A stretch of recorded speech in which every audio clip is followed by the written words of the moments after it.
Hey, everybody, welcome to the latest edition of the Diamond Discussion. I am your host, Demetrius Woods, and I have my good friend and brother, Damarius Zachary, right here with me. So excited to finally have him on the show. We're going to jump into Name, Image, and Likeness Part 2. We'll also share some fun stories about him and myself and our past, including a huge sports rivalry. Let's get right into it.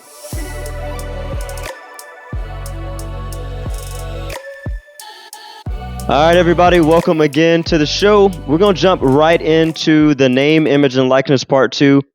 Part 1 was on my very first episode. If you didn't catch that, go back and see what you can see on that one. But I wanted to chat about Part 2 right here with my brother right here, Damarius.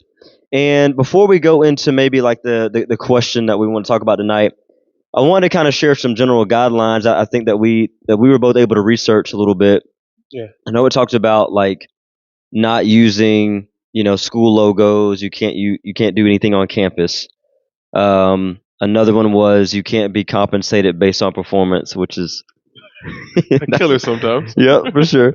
And then I think one of the intriguing ones that I think a lot of people are going to have to navigate the most is how this can possibly change the tax bracket of your family when it comes to college funding, scholarships, government funding type stuff like that. But beyond all the boring stuff, for us as players, I mean, we're 10 years removed from high school. Whoa. Which is wild to think about. But for us as players, like I want to talk about how maybe we would have taken advantage of this opportunity, because I know we would have jumped on it. Oh, easily. Right? Easily. I don't know. I think they got a great opportunity here. Yeah. Especially for your seniors and stuff that's going into college, that's going to be using it in college anyways. Mm-hmm. But I think the best way to do that is making sure that you know these guidelines so you don't penalize yourself going into college. Sure. Especially with getting more money in college.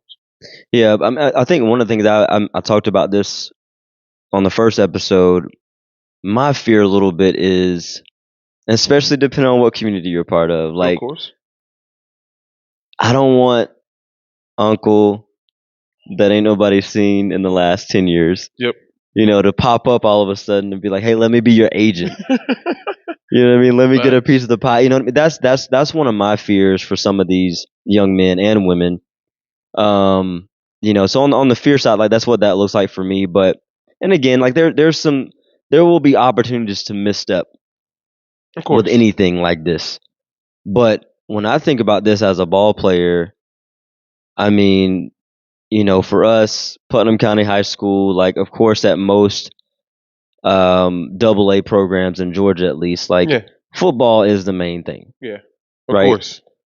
Well, really, football is the main thing regardless of where you are. Everywhere. But for us, baseball really wasn't like that. It wasn't on the map. Like, our fan base was our parents. Family. It was, the occasional girlfriend. Just about to say family, girlfriend, boyfriends, and softball side.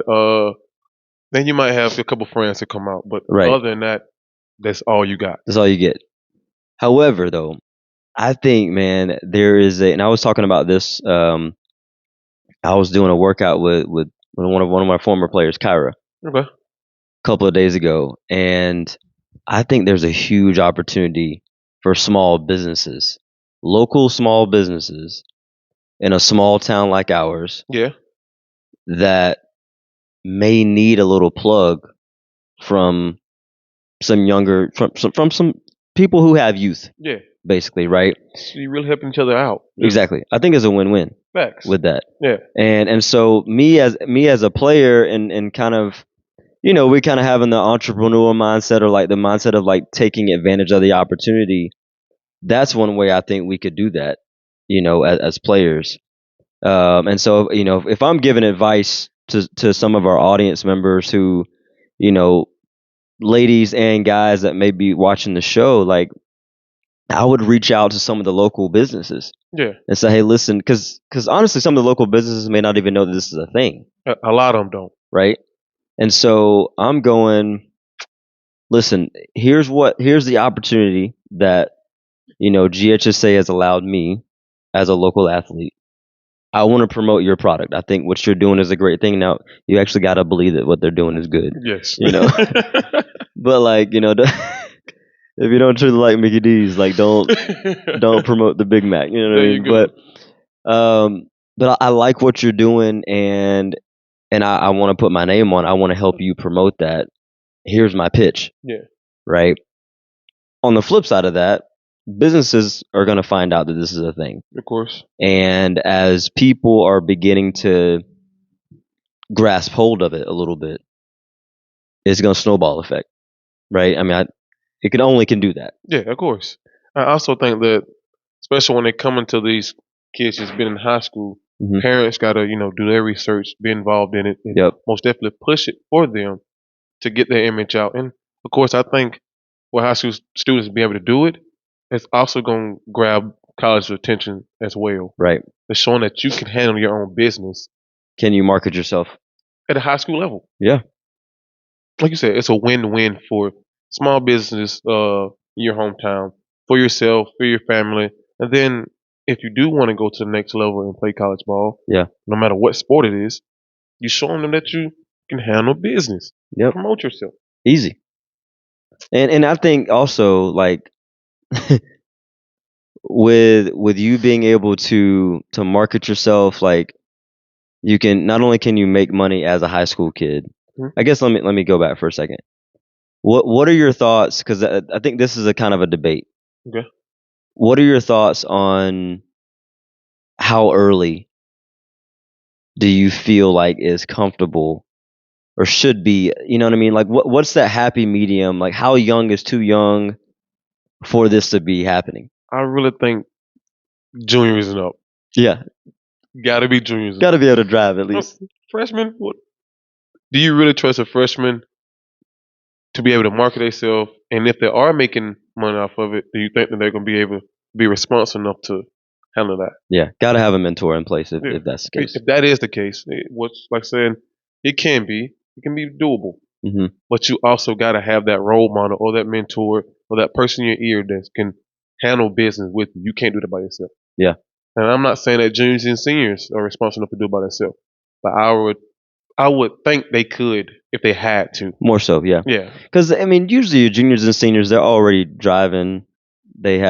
Some of them have jobs. Yeah. So that they're used to that discipline of it.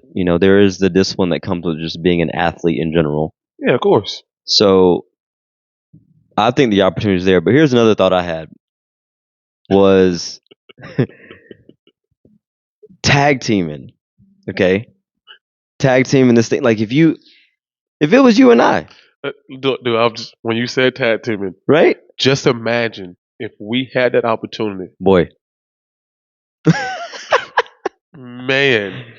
But seriously, no, if kids can do that now, you can grab your best friend that you know is responsible and y'all can do it together. Dude, that's a dream. It is. It is, bro. I mean, like I'm eating, you're eating, like eat together. That's it.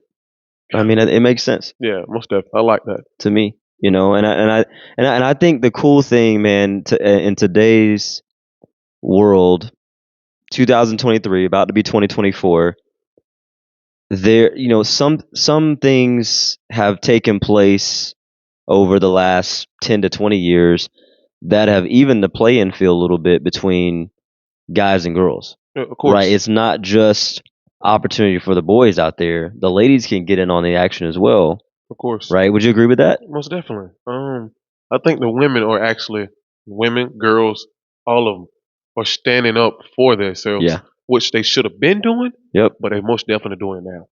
Yep. And they deserve it. The 100%. same way these guys are busting their tail to, get scholarships in high school or just performing for their sisters on that field. Hey, dude, they're doing it. Yep. And some are doing it more than guys are. Especially nowadays. Boy, it's serious. Man, come on. Like some of the girls that we have in our organization. Yeah. They would blow out a lot of guys. Like mindset, drive, workout. Hands down. Dude, I'm saying these girls deserve it. They've been deserving it, but they're actually showing it more and standing up for themselves more. I'm so proud of them for that. Absolutely. And you mentioned our organization. So Elite Diamond Softball is a softball organization that we work in together. And so we've got 3 teams. We've got a blue team that's a little bit younger, mostly freshmen, and then our black team, mostly juniors, somewhere in there, and then junior, sophomore, and then our gold team, predominantly seniors. So those are our 3 teams, and we both get a chance to coach together, which crazy dream in that front. We'll kind of jump into that a little later on, or actually in a second, actually. But yeah, I mean, I think, like you said, the girls, their mentality. I mean, science has always said like ladies mature faster than guys. Most definitely. Which, like, I used to be like a firm non-believer in that. Of course, when you're a teenager or actual boy, yeah, heck no, man. It's like, what are you talking about, man? She ain't smarter than me. Facts. But man, I remember is it Aaron Wolf? Mm-hmm. Valedictorian? Mm-hmm. I remember dude, I remember Aaron, like, I don't even know why I'm on this side point, but I remember Aaron, dude, we used to sit in AP chemistry. Okay. Right? Miss Tina Garland, mm-hmm. one of my favorite teachers. Aaron, we would get our test back. Okay. Right? And Aaron would sit right front and center in the class. Low key teacher's pet action going on. But man, Aaron would get her paper back. Right, actually, before she gets her paper back, she's like about to cry a little bit. Okay. I'm over there chilling. You know what I mean? And Aaron's about to cry because it's like, oh my God, I didn't do well. Right? I don't think I did well. Aaron gets her paper back, right? 90% of the time, this joker's made an A. Easy, hands down. Right? I'm over here chilling like, hey man, I know at best I got a B. Best. Simple. Right? Aaron used to kill me. Hey man, shout out my neighbor Aaron. Smart as a whip though. Oh, amazing. I'm saying, when it comes to the education side of it, I don't care what no one says now. Most definitely girls are. Yeah. Easy.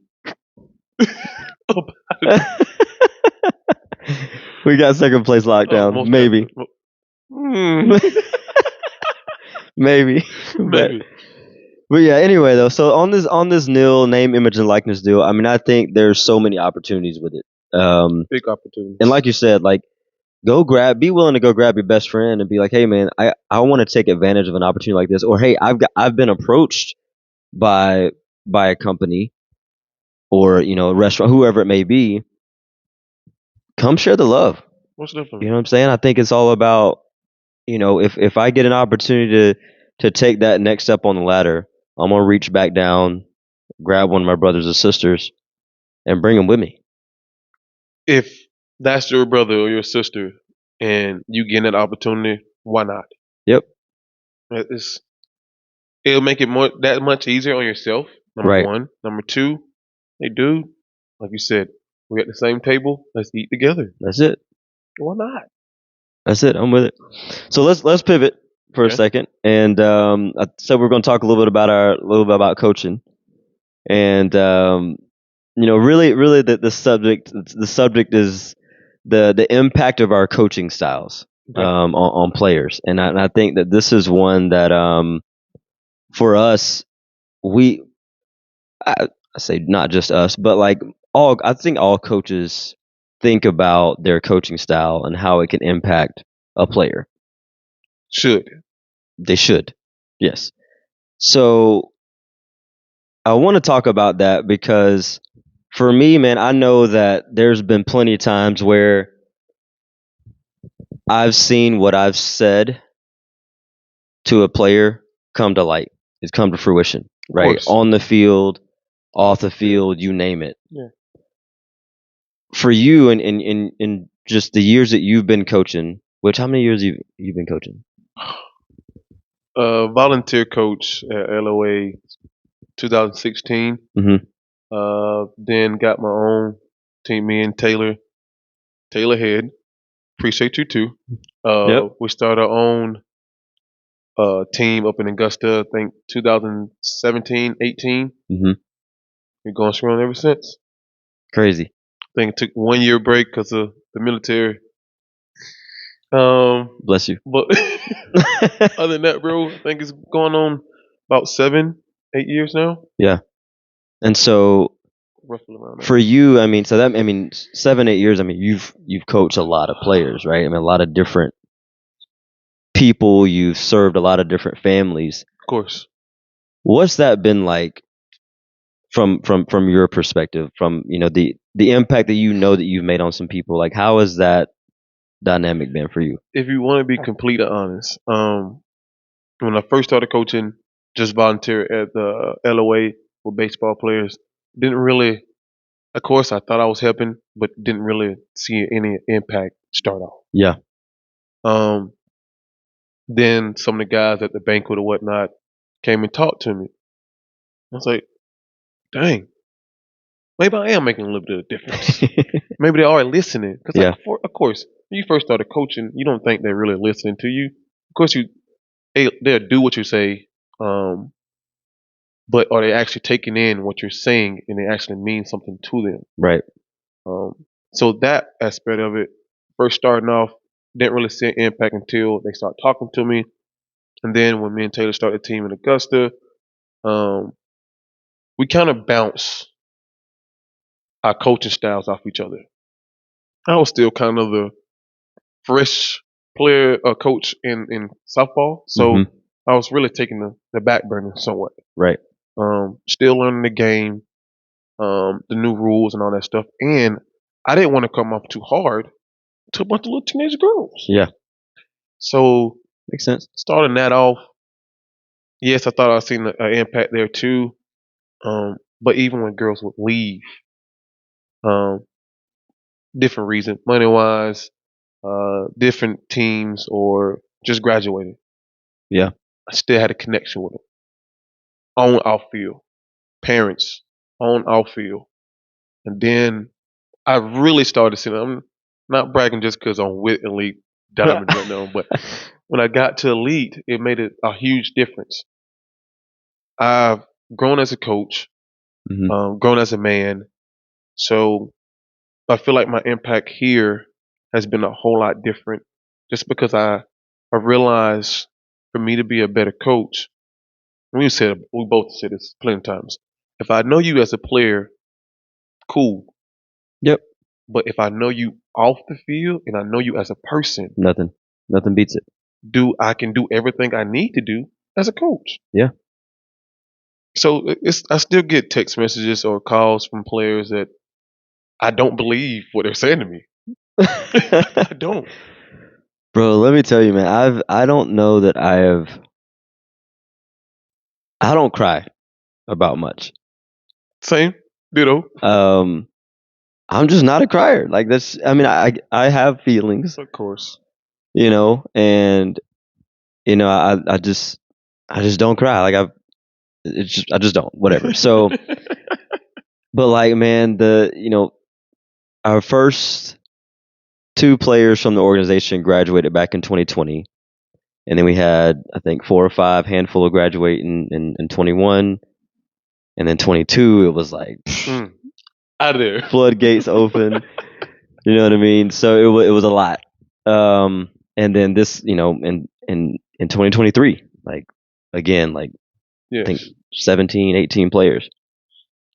And so just the amount of lives I've been blessed to impact, that we've been blessed to impact just through this organization, right? Like we're just one small piece of the softball world, right?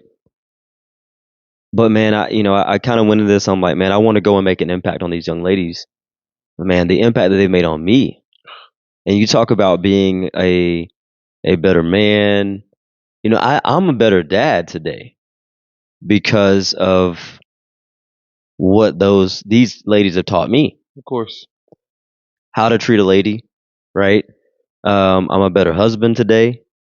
I'm a better all around human being, I think, because I've gotten the opportunity to know and feel tough love. I've gotten the opportunity to show patience when I need to show patience. Of course. Which is hard sometimes as a coach, right? Of course. And I've also gotten the opportunity to let things develop. And what I mean by that is, like, I'm the kind of person to take the bull by the horns and go get it done. Of course. Right. But with players, as a coach, sometimes I've had to say something. I've had to encourage something to a player. Let the situation develop, whether it's on the field or off the field. Let it develop. Let them figure it out.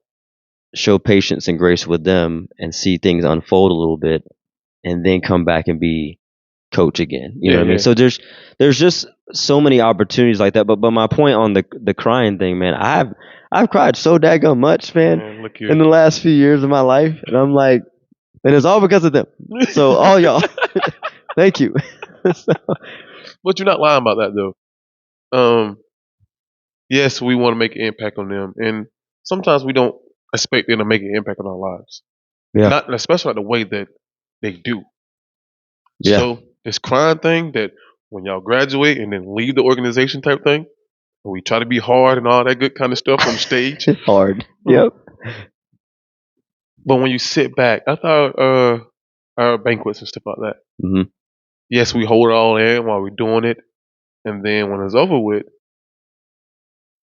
sometimes you can't hold back the tears. No, because it's like those. We're on the stage at the gala, right? We're on the stage. We've done an awards gala the last 2 years, right? 2 years.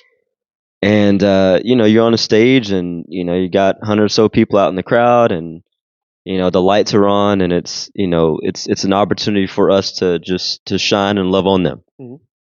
And as much as I want to cry while I'm on the lights, but when those lights turn off, man,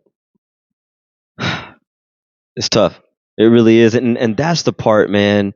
I know we're supposed to be talking about like our impact on players, but really, man, it's a two-way street. Most definitely, easily. And as much as we preach, like, yo, your recruiting process is a two-way street. It's not just the college recruiting you. You got to make sure that that school is a good fit for you because of XYZ reasons. Yeah. Coach-player relationship to me is the same way. It's gotta be. Well, all relationships, right? Yeah, two-way streets. It's not just us giving. These young ladies, man, have given me so much. And I'm grateful for them. Every time I'm with them, it's like, thank y'all, man. Really. You take in the moment. Yeah. Every bit of it. You cherish every moment with them.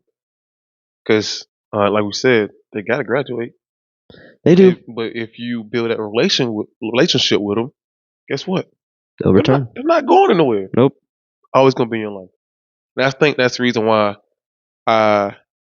we try to get to know them on and off the field, just because of, hey, not just softball, not just baseball, or whatever sport you coach as a coach.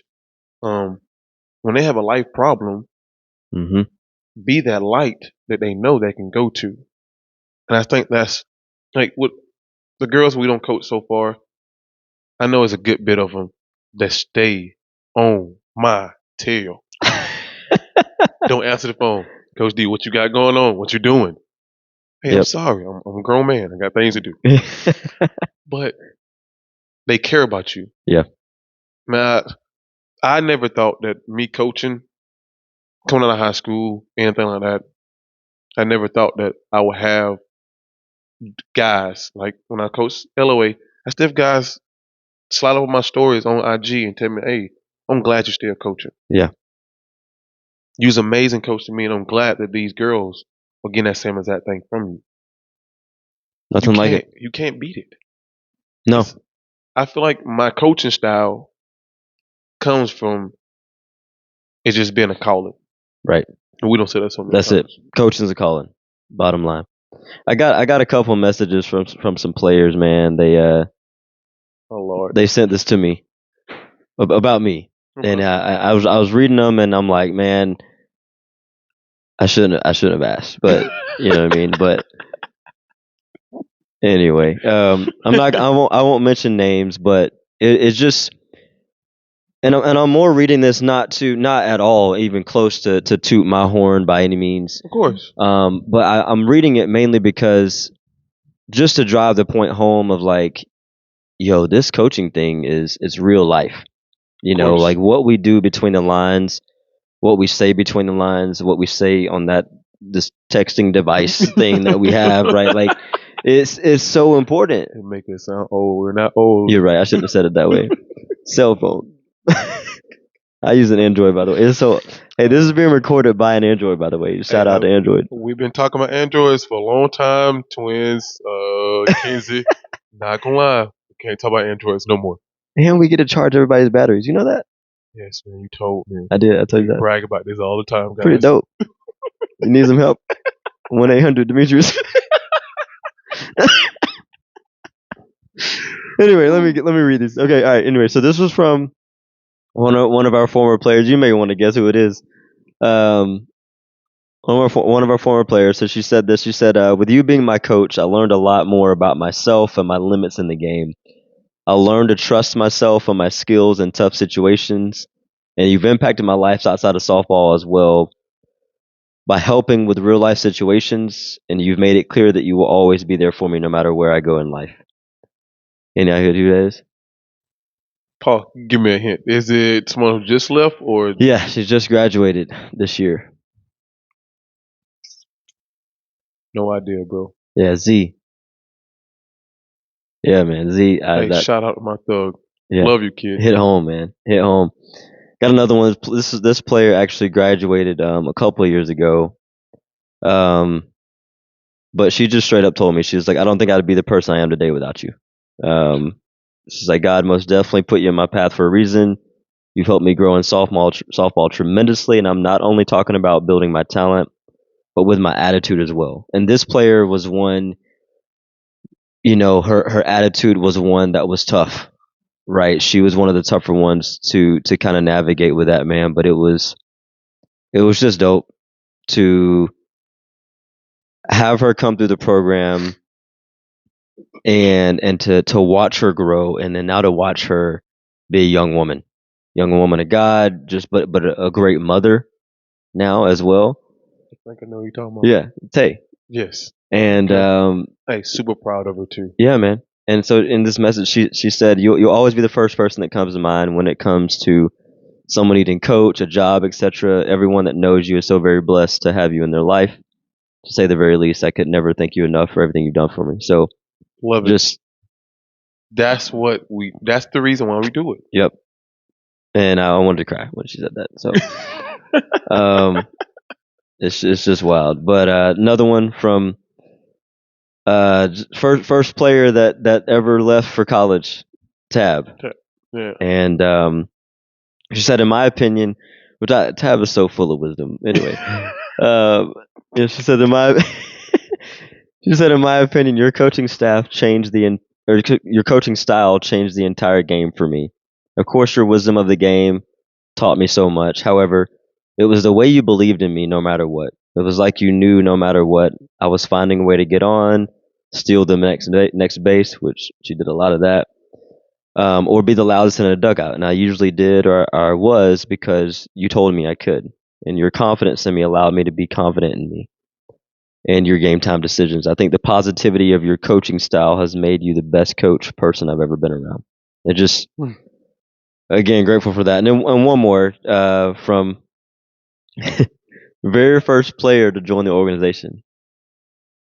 And I don't know if she was here when you first got here. Rachel? No. I don't know if you met. I met Rachel, but I never. You were still coaching Aftershock, I believe. You played against Rachel. I think I played against her, but I've never actually met Rachel. Got you. Rachel, goofy as they come, but just great kid. Great woman now. She said, for me, you weren't just a coach, more of another father figure, just wanting the best for me. You were there for huge parts of my life, whether it was softball or personal. The way you coached was one of the best I've ever experienced. You came from a loving place in your heart when I needed to be yelled at or when I needed to be benched because I wasn't playing at the best of my abilities. But you also made sure at the end of the game, I knew why you did it. And you always said, quote, Nothing better than you 5. Be the best in the next game like I knew you are. And for me, it was encouraging knowing that my mistakes in the previous game meant nothing to you in the next game. And then she also gave me a message. She said, plus, let everyone know that I'm the reason people get to experience your genuine love. Oh, which, for the world out there, if you don't know Rachel Hawkins, so Rachel Hawkins, quick background, went to Putnam County High School, graduated in 2021. She got her nursing degree last year, I believe, or either earlier this year. I can't recall. Either way, she is a nurse now. Congratulations on that. Yeah, big deal. Rachel's doing big things, man, helping people. But she is 100% the very first player in the organization. She really was the one that encouraged this to happen. Like, she was on. You talk about girls being on your tail. Like, she was on me like white on rice for a year. I'm giving her softball hitting lessons or whatever, and she's like, "You need to start a team. You need to start a team. You need to start a team." I'm like, "I don't have time." And lo and behold, we started a team. So, Rachel, you win. But thank you, obviously. And if you don't know Rach, give Rach a shout out. But anyway, bro, I didn't do this just for myself. I had to get some for you as well. And oh, did you read yours before? Yeah, I read mine before the show. So you just want me to cry on camera? No, I don't want you to cry. I just want the world to just So this one, you want me to tell the name or no? Tell me the name, author. All right. So this first person, she says, well, to me, Didi jump-started our travel ball career. We would have never gone as far as we did without him. He's been there for us since the beginning, has made me a more mentally tough player, believe it or not. He's taught me how to play tough and don't give in, no matter how hard. His coaching style is very stern and playful, but very meaningful. I needed a coach that knows me inside and out, and Didi does. He knows how I act and what I respond to. So getting that makes him a remarkable coach and human. Any clue? That is, without a doubt, one of the twins. Oh, yeah. But I'm leaning more towards... Yep. Rain? No. It was Sky. Sorry, Sky. It was Sky. Here's Rain's actually. She said, Rain said, for me, the impact was a great one. As a coach, he made me want to work harder and be a better player and pushed me harder every day. Beyond the game, he brought me out of my comfort zone and showed me how to interact with others and have fun. When I first started playing with him, I thought he was mean. And that I would never be close to him. But as I got to know him, I realized I am blessed to have him in my life. And just to pause for a second, like, I think just hearing that, right? It's like, this guy is, he may seem a little, like, obviously Sky mentioned the word stern. Rain just flat out said mean, right? But Rain had her first impression of like, okay, I don't know about this dude. But again, as you begin to peel back the layers, like you're peeling the onion, like, she got to know your heart.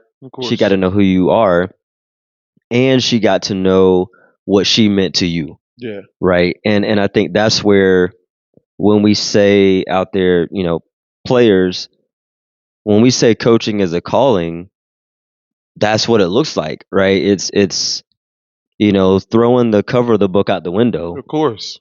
And going, okay, this dude really cares. He's not like the others potentially, or not like, who I perceived him to be originally. Man, when it comes to the twins, I know you know that I was their first travel ball coach. Right. When they first came aboard of Georgia Aftershock, I said, okay, cool.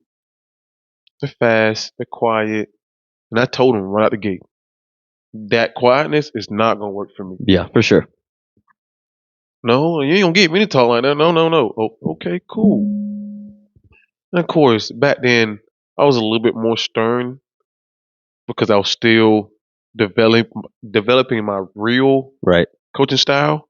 But of course, once I got to know them and got to know their mom, talk to them more off the field, man, my relationship with them will be for a lifetime. For sure. And when I say the people that stay on me, those are the main two. No doubt. No doubt. Love them forever. Nothing like it, man. Oh, no, man. I wouldn't trade my twins for anybody. Yeah. They're beautiful, beautiful people. So love y'all for that. Got 2 more for you. So for me, she says here, for me, his coaching style is one that has prepared me for college ball, but life in general. At first, he came off as tough, and we may have bumped heads a lot, but it was all love, and I really appreciate everything in the end. One quote that he made me realize was that God gave his toughest battles. This is powerful. God gave his toughest battles to his toughest soldiers. So no matter what I was going through on the field or in life, I knew I would get through it. He's a coach that I will forever cherish. I already know who that is. The third twin. Yep, no doubt. SJ. Man, when the first thing that made me know that was her is when I first met SJ, I tried to talk to her all the time. Even that's when I was just helping with gold. Or 18 at the time. She would just stare at me like I was weird. She was with my twins all the time, so I want to talk to her. Yeah. I don't know you. Cool. Whatever. Yeah. By the time came and been the head coach of Black, and she legit had became my right hand. And so many times we had so many real conversations off the field, and sometimes I was feeling down and she'd give me some positive words. And that one time I can't remember what it was about. I just told her, look, life is gonna throw you so much in front of you. And we got to deal with it. But just know that God gives his toughest battles to his strongest soldiers. Preach. And I truly, truly believe that. Preach. No doubt about it. And I got one last one. One last one for you. This is from Kinsey. Okay. And for those of you, so all of these players are former players except for Kinsey. She's sadly about to be a former player. There you go. And just a couple tournaments actually, which is wild. So proud of this girl, man. Just whew. Anyway, I'm not gonna cry. All right. So Kinsey says the impact DD's coaching style for me is I know no matter what is done or even said, he's gonna believe in me and make me get the negative things out of my head. And he's definitely one of the coaches that knows what's going on in my head before I even say a word. He's a tough coach. He wants everything done well. He knows how to read me as a player and a person, and he's taught me not to give up and keep going even if I felt like I couldn't anymore. And really, he's a coach that gets to know the player Kinsey and Kinsey outside of softball as well.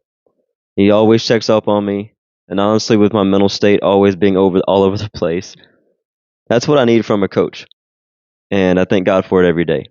So just, like I said, man, I read those out loud. And again, to our audience, whether you're watching this on YouTube or listening to this on Spotify or wherever you get your podcasts, it's not to toot the horn of Damarius or myself. I think I hope that, one, it inspires you to draw that connection with your coach.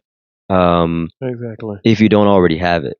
Because as you can probably gauge just through this conversation in the last 25 minutes or so, coaching for us goes beyond the years that you're with us. Yeah, right? Course. Like it goes beyond the years that you're in the trenches with us. Like I just gave you examples of all former players minus one. And if all of these young ladies were to call us at 3 a.m. and say, "Hey, D, I need you," then you better believe we're hopping in the vehicle and we're coming. On the way. No doubt. If I could, I'd be there at 3:01. I don't know how you get there at 3:01, but I promise you, we'll find a way to do it. And again, that's just I think when you get to, like Kinsey mentioned, like Damarius gets to know Kinsey the person in addition to Kinsey the player. Like we know what Kinsey the player is out in the open. Most definitely. Right? Kinsey the player can hit, catch, run, throw, blah blah blah. Kinsey the person though You got to ask questions. You got to be in her life. You got to be in her space. You got to know her business. Yep. That's where the coaching, so to speak, goes beyond what we can do on an X's and O's, right? Because I can sit over there at third base all day and give Kenzie the steal sign. I can give her the bunt sign, and we can go on and on about, okay, cool, she can steal and bunt, like that's dope, Yeah. right? But Kenzie, the human being, is amazing. Yes, amazing. I don't know, Kenzie. Thank you for that. But when it comes to Kenzie, I call her my twin. The reason I know you so much is because I see myself, my younger self, so much in you. And I think that just because I do see that, I want to be there that much more for it. Because if I could talk to my younger self, some of the things I tell you, Kenzie, I would tell myself. Right. I think, like you said, I think that's what makes not just me and you, but right now, me and you so different as coaches compared to the rest. It's because we're very competitive. Yeah. We love winning games. No doubt. But those rings, those plaques, those trophies, all get dust. Half of stuff we don't keep. They're literally the ones I have left over. Aubrey plays in a toy box, and she loses half of them. You know what I'm saying? We don't keep them. Yeah. I think the only two rings that I take pride in is my very first travel ball coach ring with George Shop. First one with Elite Diamond, and then was it the World Series? The World Series one. Yeah, from what was that? Not this past summer, but some down in Alabama. Yes. Gulf Shores. Yes, Gulf Shores. And the only reason I kept that one because I thought I was going back to the Army, and I cried like a baby. Yeah, that was the day. I needed that. But like seriously, I think that's the reason why we're so different. Because besides all that stuff, we don't care about it. We care about them. Nope. Getting them to the next level and being in a life to make that impact, and for them when they leave this organization or go in the workforce because they don't want to play ball or go to college, they know they both are Coach D's going to be there. Yeah, I had a player, man. It's been a few months ago, but she called me up and she was, basically, for long story short, like, hey, I don't want you to be mad, but like, I don't think I want to play anymore. And I'm like, what would you think I'd be mad? Yeah. And she's like, not really mad, but just disappointed in the time and energy that you put into me. And I don't want you to feel like I'm wasting it. And to her and to any player out there in the world, whether I've coached you, D's coached you, or even another coach has coached you, our part of our mission as a coach, yes, we put in time, we put in sweat equity, we do lessons, we help you with recruiting and all that jazz. But that is peanuts. Very much so. In comparison to the grand scheme of your life. Right? And I want every player that I've ever suited up with, man, and that I've gone to battle with. Same for D. Like, yes, I'm excited for you if and when you sign that college scholarship, and that's part of the process right here with Elite. But man, you as a young woman, like who you can become beyond the softball player, that means so much more to me. Exactly. Right? Like, I mean, that's such a huge deal. So, and I think we're gonna stop there because we got to take a commercial break so we can pay for this podcast. But,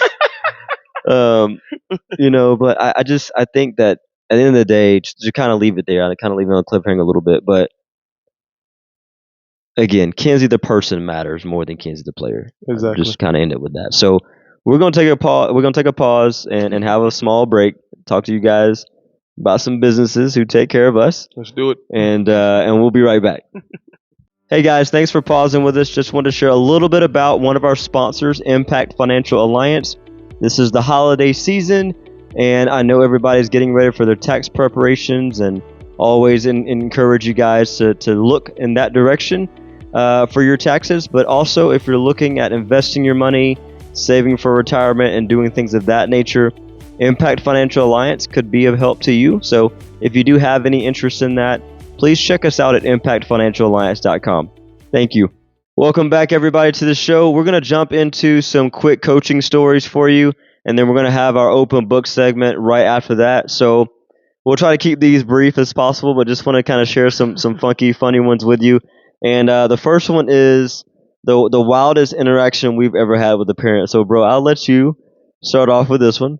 Because I know that we could probably answer this in a lot of million different ways. But PG-13 is possible. Gotcha. Wildest interaction with a parent.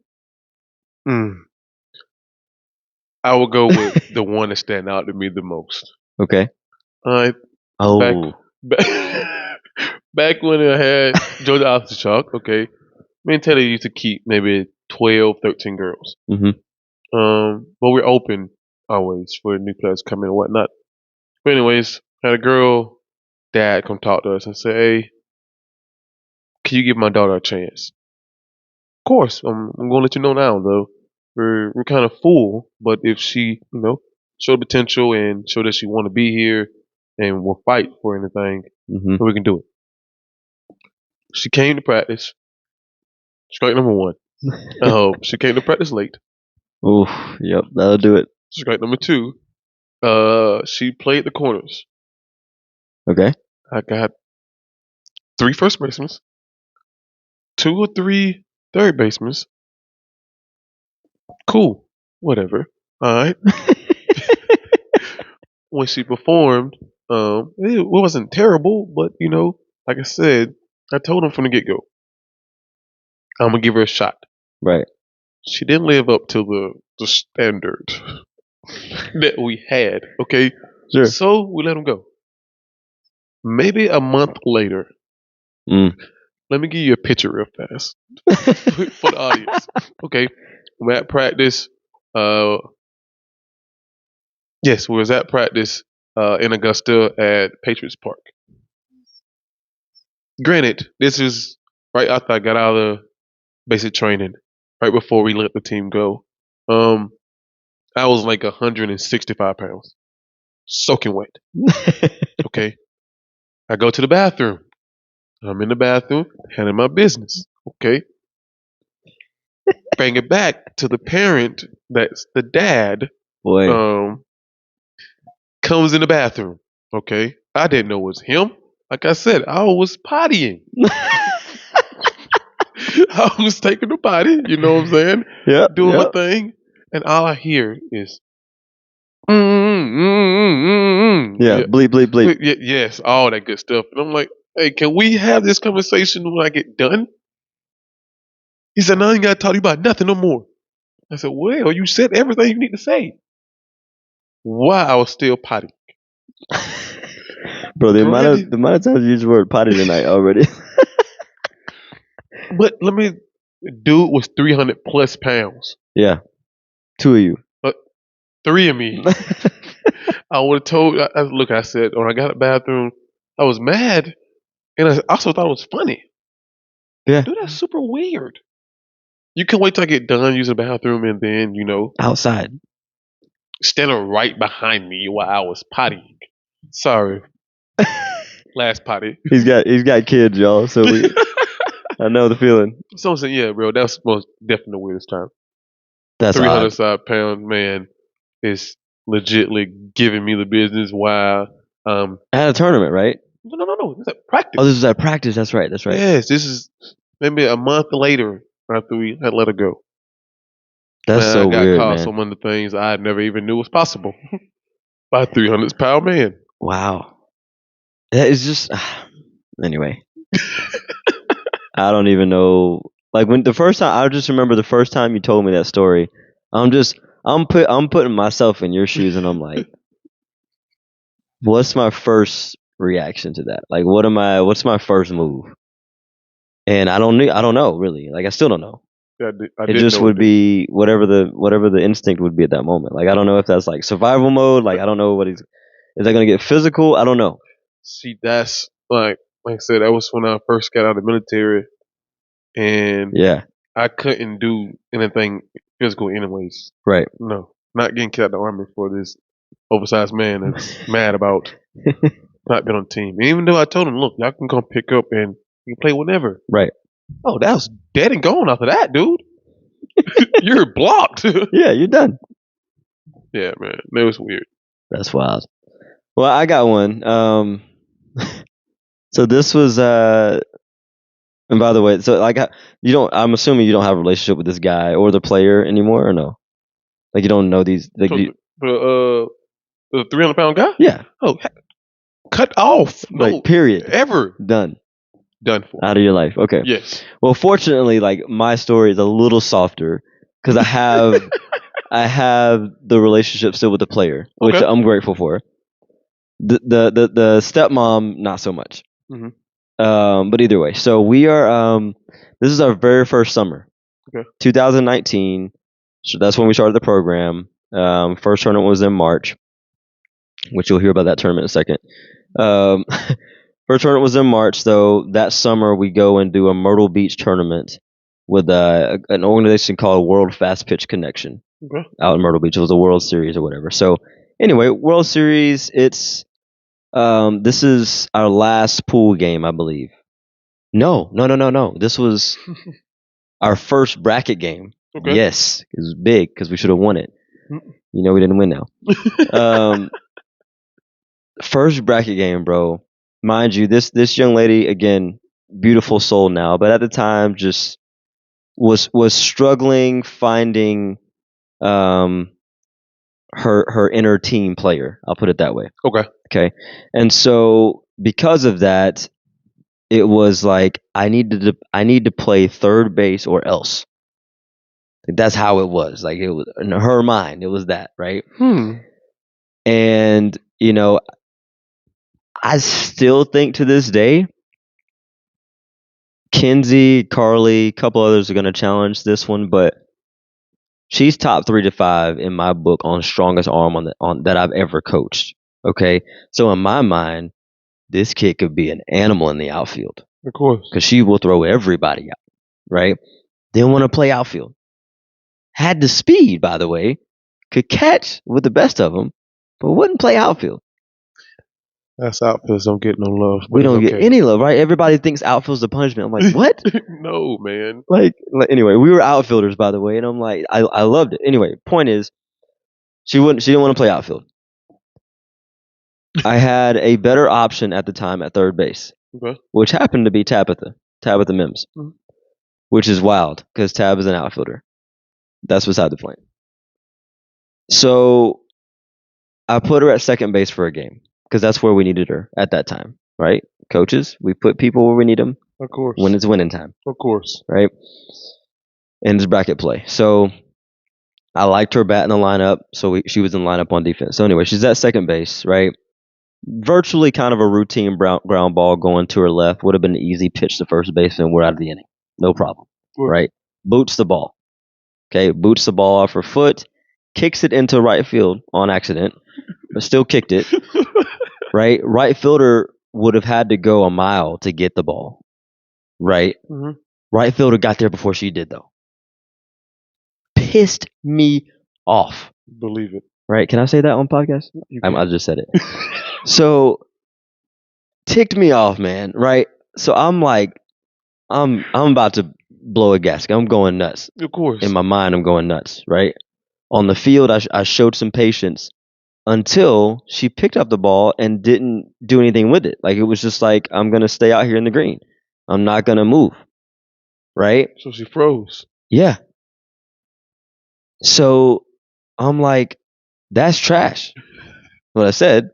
Yeah, I said it out loud. I was loud. Right? My wife was sitting right outside the dugout, and you've heard me use that word before. Like, I'm not very like proud of using that word very often. But then I wasn't talking about her, the person. I'm talking about her lackadaisical effort. Like the play was trash. Yeah, right? And so anyway, so I pull her off the field, which I rarely ever do.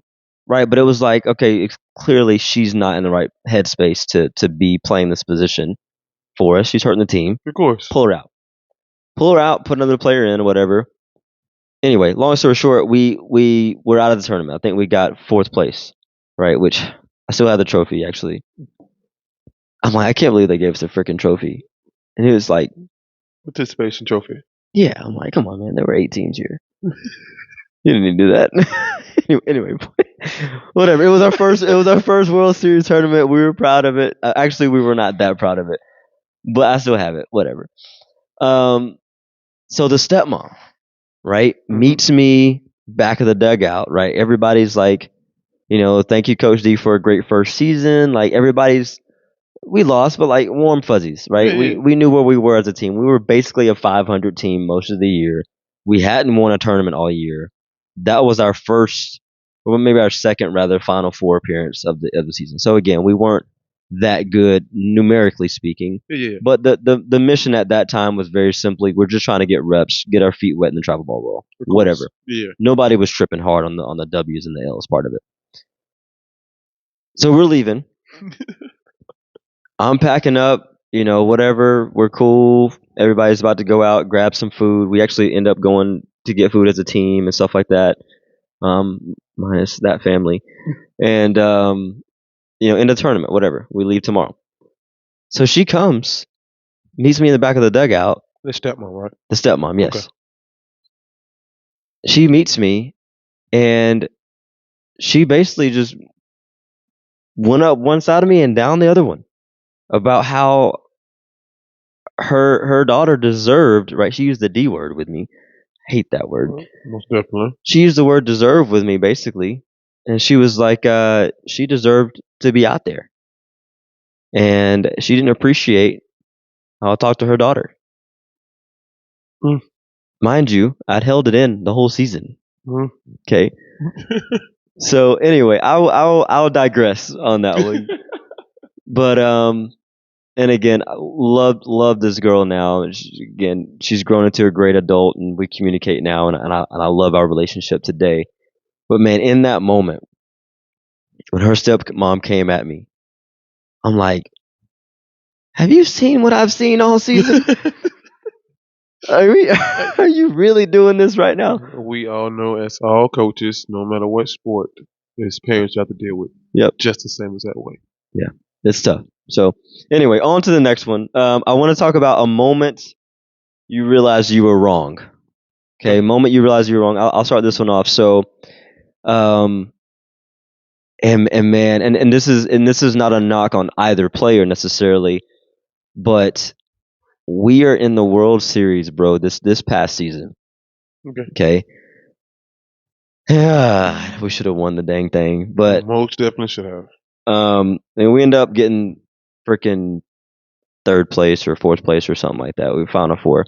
It was third place. Doesn't matter. So we lost. But it was we hadn't lost a bracket game yet. This was our first bracket game loss. We're playing a team out of Kentucky that I had scouted just like the rest, and we should have beaten this team. No offense to them, because they beat us. We should have beat them 10-0. We had the horses to do it, right? Yes. It was an 8 or 9 a.m. game. We came out flat. Whatever, right?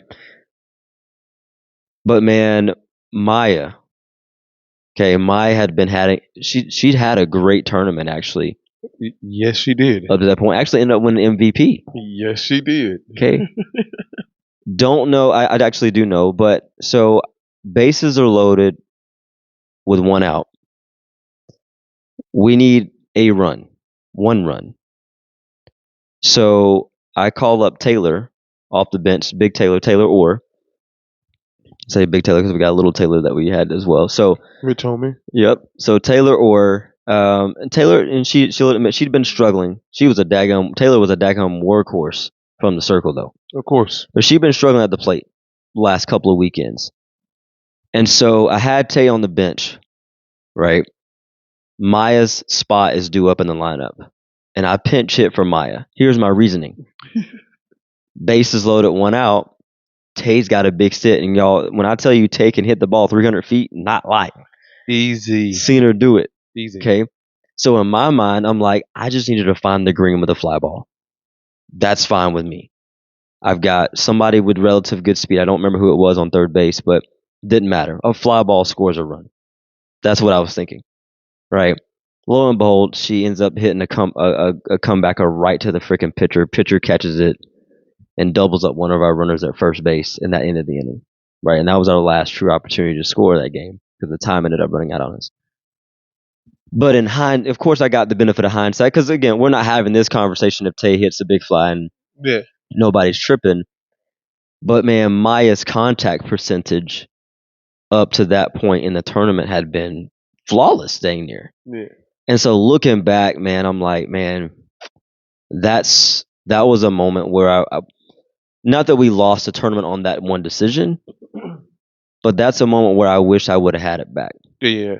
You know, because I did the same thing against Black in a tournament a few weeks prior. I had Taylor come in and pinch hit for Maya. Taylor pokes the ball in the outfield and we score a run. Yes, he did. And we were down multiple runs at that time or whatever, and Tay came through. And again, it's a numbers game sometimes. It's analytics, whatever you want to call it. But I should have stayed with the hot hand that game, and I kicked myself a lot because that was an L that I put that on me for our team. So that's one where it was all me. So I'm glad you brought up playing against gold. Against Black and Gold? Yeah. Because I think my mistake was like, WAP. Yeah. I think the last time, maybe the time before we played y'all, the last time we played y'all, you played small ball against us almost the whole entire game. Mm-hmm. And the game was getting close. WAP came to me and said, "Hey, Coach D, I think we need to move it by the end now because, Demetrius, he like playing small ball." I said, "No, we're not doing that. Game's getting tight. Yeah. I know he's about to open it up. We're going to stay that way." Yeah. Well, I'm here to tell you I was wrong. So it's games like that. Yeah. As a coach, we're going to make wrong decisions. For sure. All the time, sometimes. But I think that's the first one that popped in my head because I would listen to the player when she knew, just like I knew, that you love playing small ball. Right.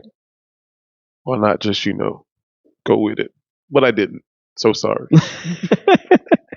And I love that story because I think that's just one, that's us being authentic. But of course. I think like sometimes, man, the players we were former players. Like we have a pulse on the game. We kind of can feel what's happening too. Yes. And sometimes genuinely the players are right. Yeah. I can't believe I admit this on the podcast because now I'm gonna hear about it. But sure, yes, you will. And you are correct. Yeah, and I know I hear this from Maya. Maybe even Taylor too. But like I know I hear it from Maya at some point. So, all right. So got two more of these. One time you got ejected. Oh yes. First one to pop in my head, and probably it's the only time I ever got ejected that I was very confused about. Ooh. This past summer. Oh, that's right. World Series. Yep. Hey, Mo, I love you to death. I promise I do. That dang bat. First game, maybe first 10 minutes of the game. Yeah, it was quick. It was her at bat. Whenever she came at bat, yeah. She was batting 3-4 hole. I think she was batting 3 hole at the time. Blue call time. And I looked around and the girl said, "Coach D, what's going on?" I said, "I don't know. Let me go find out." So the umpire's talking and whatnot. I went up there to talk to him and I said, "Hey, what's the issue?"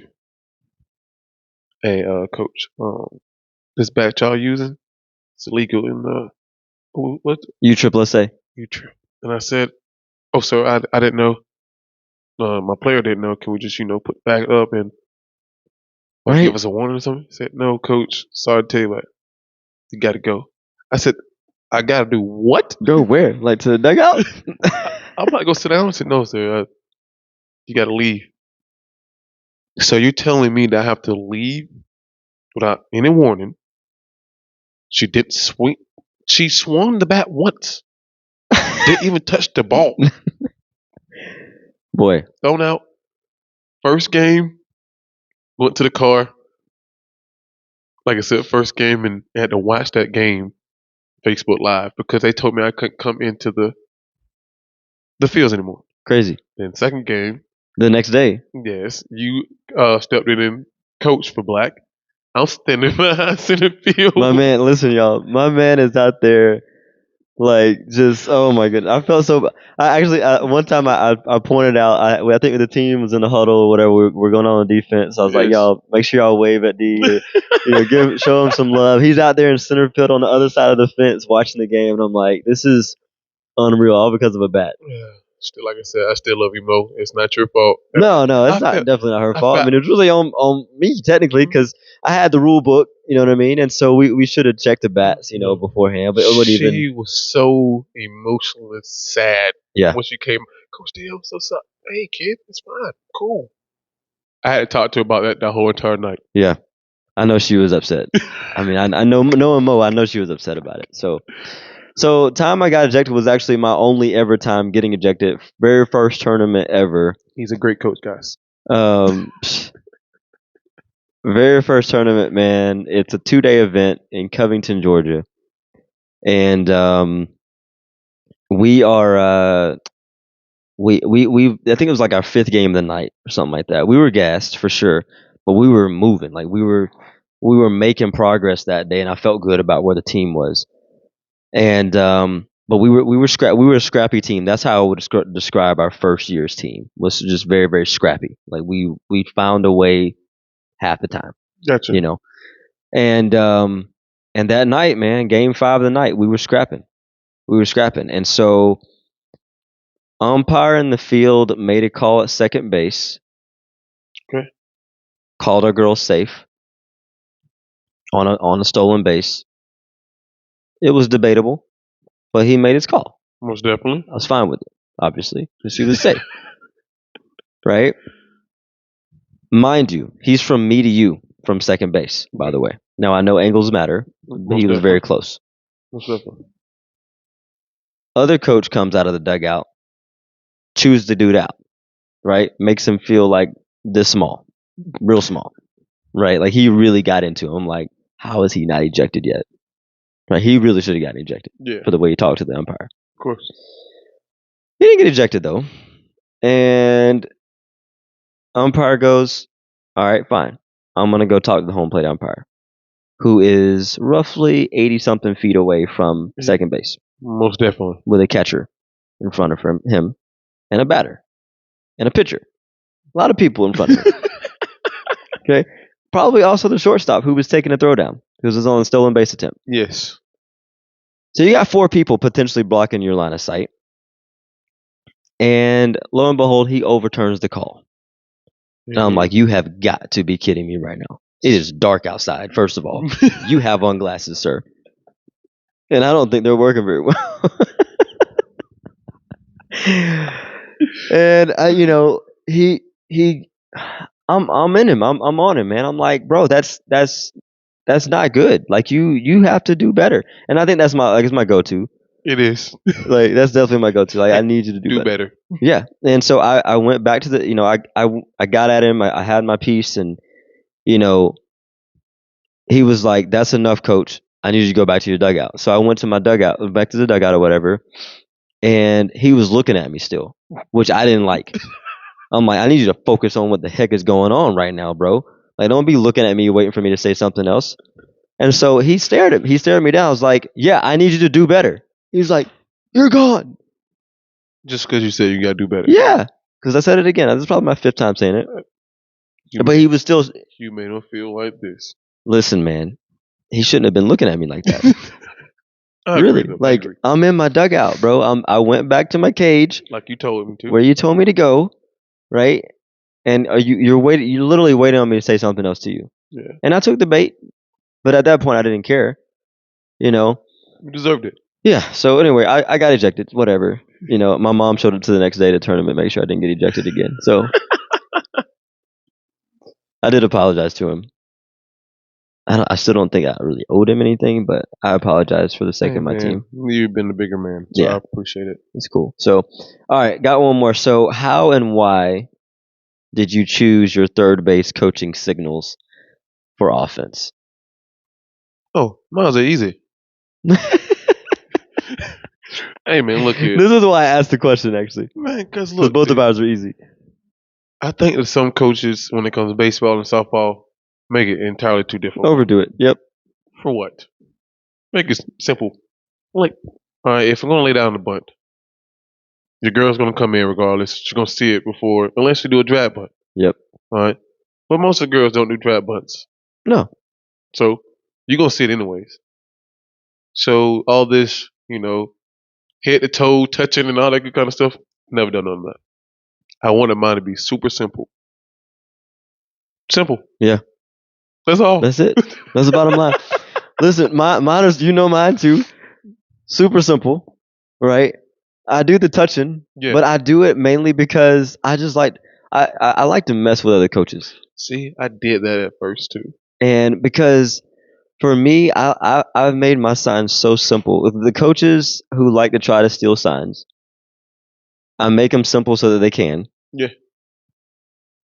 And also, I like to play that mind game of like, listen, you're not going to catch her anyway. So I can just tell you that that's what's happening. Actually, I did it last weekend. I was coaching black. I told somebody, hey, you're going. I said it out loud. Yes. Right? Mm-hmm. And it may have been on a first and third situation. So I had a little cushion to work with. But I'm like, you're going. Period. And so now I'm daring. I'm just daring them to throw her out at that point. Yeah. But for me, I like to play that game. I like to, make it super simple. Like I slick want to do it on the podcast right now, but I'm not going to do it. But look here. When I want somebody to steal, hey. Yeah, right here. Hey, have you ever seen me doing a little dance? No. Come on now. They were taking off. I didn't care if you seen it. Yeah. Because you still have to execute the play. Thank you. So everybody in the world can know. Hey man, look here. When I talk about bunt, all I did was point to the ground. Yeah, I believe that my girl can get the job done, even if you know the book. Thank you. You still have to make the play. And if I'm wrong, I'm wrong. But you're not. I'm usually not, though. Because my girls are dope. So. All right, so we got some open book questions, bro. I got 4 of them. Okay. And as I always say, everybody on the show, like, first of all, we have so many of these. I'm going to be in it next year before I even get the ones on the show that we've even had to begin with. But thank y'all, as always, for plugging in and answering specifically on our Instagram stories and adding to the open book discussion questions, because it really makes the show even better. So I love reading through them, and some of them are interesting that I haven't shared yet. But anyway, all right. So this first one is from Lane J, a good friend of mine out of Ohio, coaches lacrosse. Okay. And he was asking genuinely, like, how should PT or playing time be different between high school ball, travel ball, and college ball? So for you on that, like, what does that look like for you? Because I know we can go a lot of different directions on this one. Let me say, high school ball, PT matters, but it kind of doesn't compared to travel ball and college. You don't really pay. Well, some schools do, right? We didn't pay to play high school ball, did we? No, but nowadays it seems like people are having to pay a little bit. But anyways, my take on that is put in the work regardless what you're in. Yeah. High school, travel ball, college ball. Show your coach that you want to do it, and you put in the work to be on the field, and whatever happens after that, you just live with it. Yeah. Live with whatever. If you know you put your best foot forward, no matter what sport you're playing, high school, college, travel ball, AAU, don't make a difference. As long as you put your best foot forward and you know you're doing everything you can, live with the results of it. I'm here for that. I think, and again, you have some of those situations where it's somebody's being unfair. Oh, of course. That's a different story. Yeah. But for me, bro, I think about playing time like we're travel ball coaches. I'll preface that part of it. Yes. And I may have mentioned this on a previous show or some semblance of it, but like, to me, I firmly believe with travel ball, everybody should be guaranteed playing time. Of course. Some people may disagree with me on that. I don't know why. But it's not just about the paying to play thing. It's just the principle of it, like why people get into travel ball at all. And and I know why I started my travel ball organization, right? The organization of Elite Diamonds, when I started, it was just one team. Yeah. It was just me at that point, right? Me and really awesome dude by the name of Brian Furtis, who's serving the Lord out in India right now with his family. But, and then it became us. It became we, right? Because we expanded and there's a lot of people.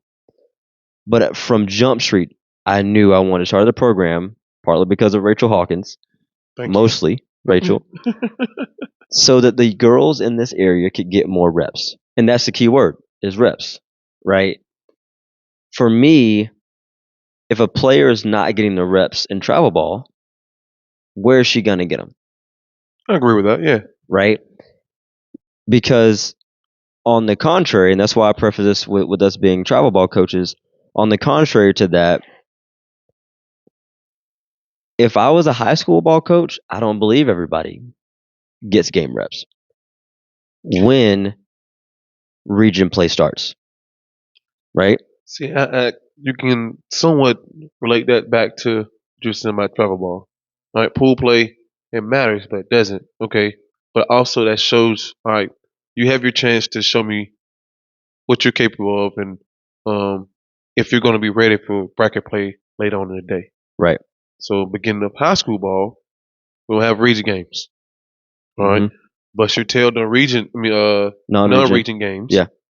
So you can get the PT and region play. I agree with that. Everybody shouldn't play during region play. Yeah. That's travel ball. That's bracket play, region play. Those are equivalents. Yes. To me, Yes. Non-region pool play equal. So what do you think about college then? Listen, man. Don't want to hear it. Any of it. Here's the thing, and this can be tough, I think as well for a lot of folks, because colleges have anywhere from 18 to 24 players rostered. Yes. Which is usually more than a travel ball organization would have, or even high school sometimes. Mm-hmm. So you literally have 2.5 teams worth of players. You know what I mean? And I know part of that, in baseball we got a lot of POs out there, pitcher onlys. You don't have that as much in softball side, but you have players who are specialty players, like they do things. Maybe you got they're only there to hit. Maybe a DH only, a pitcher only, whatever. So I get that. That's where some of the numbers come from.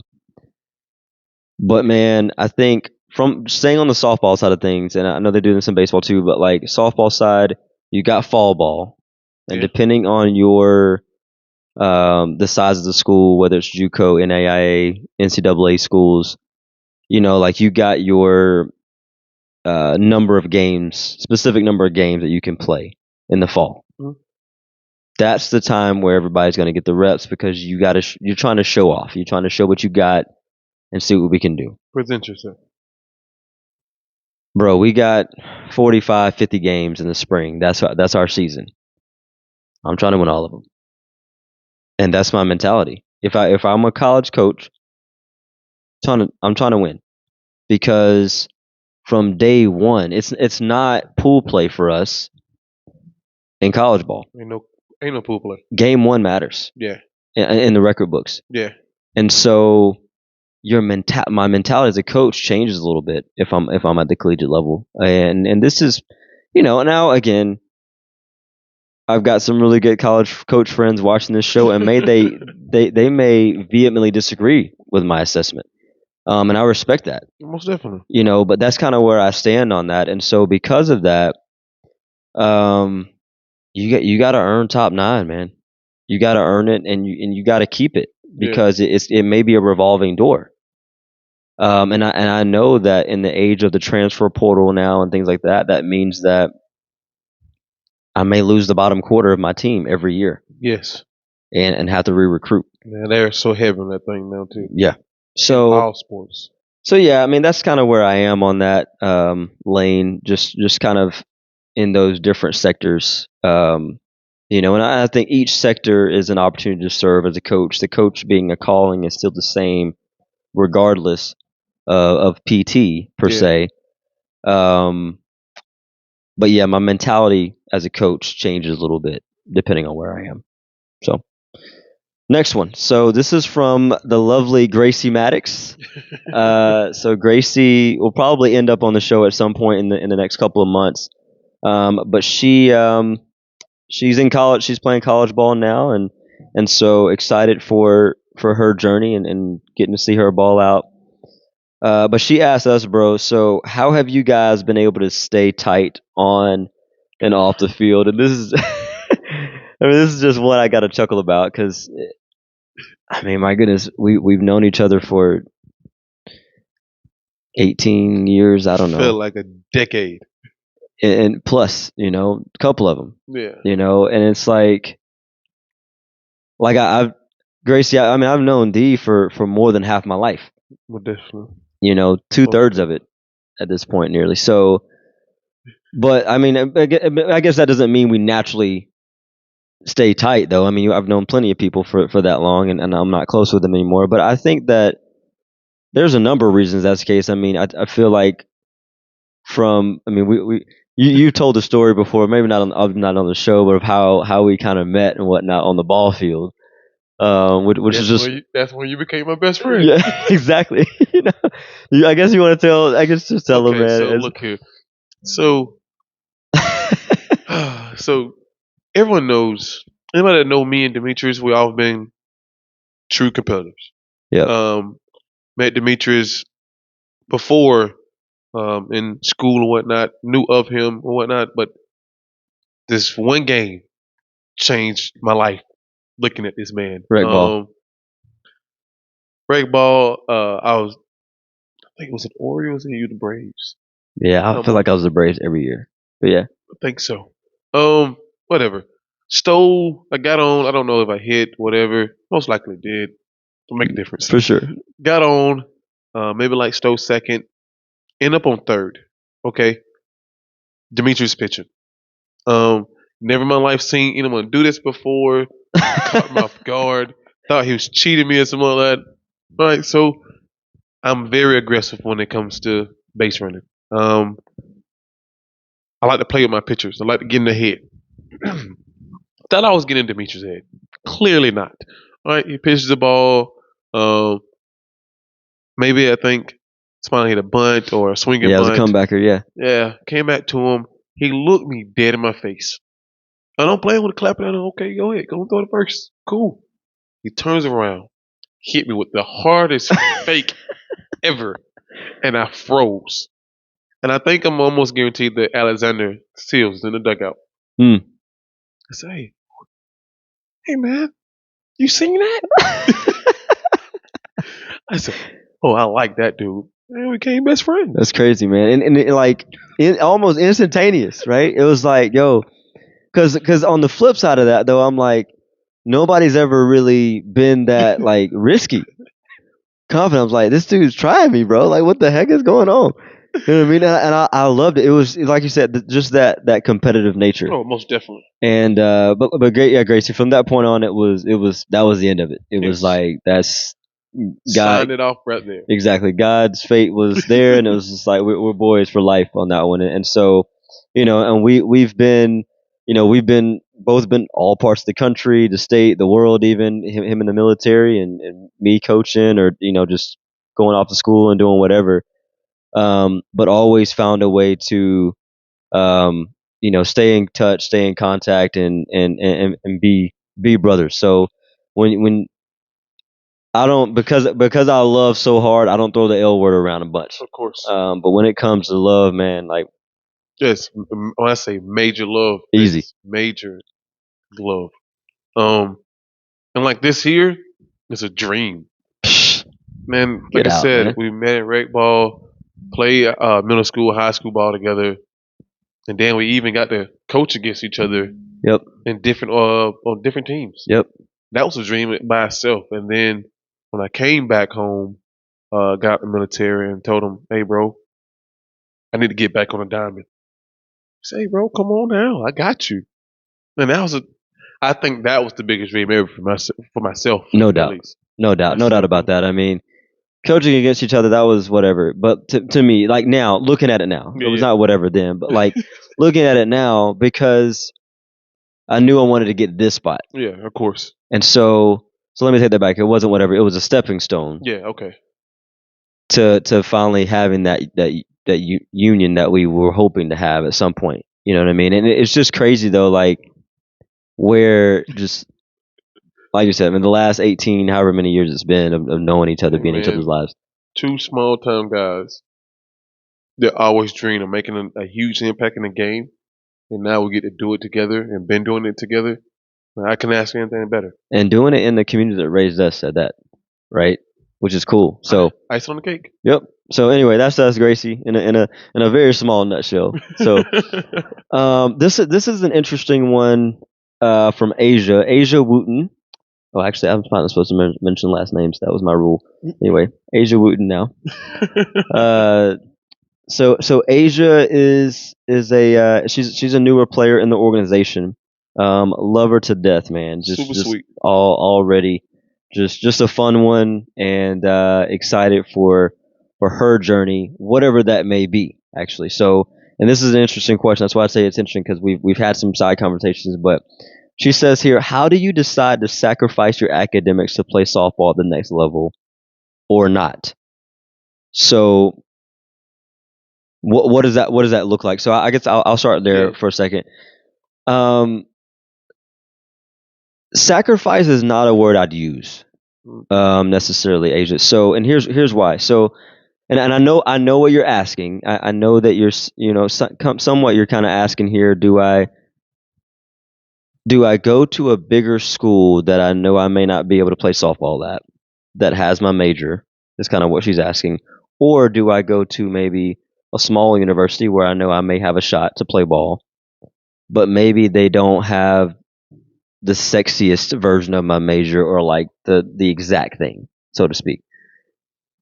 So to me, this question is interesting or intriguing or whatever, mainly because I feel like a lot of people have to have that come to Jesus meeting with themselves, with their parents, with their coaches at some point about this topic. Yeah. And so my first advice is, one, weigh out the pros and cons on a piece of paper. Like literally, I'm a writer every day through and through. Like I like to write, but like when I get my thoughts down on a piece of paper, like I really kind of get a chance to see everything unfold. And I'm weird. Like I highlight stuff. I'll start. Like I rank stuff or whatever. But I don't know that you should ever sacrifice your academics, because as much as we talked about, specifically like Kenzie the player, Kenzie the person lives on beyond college ball. So does Asia the person. Did you agree with that, bro? Most definitely. And so because of that, sacrificing isn't what I would do ever. I think,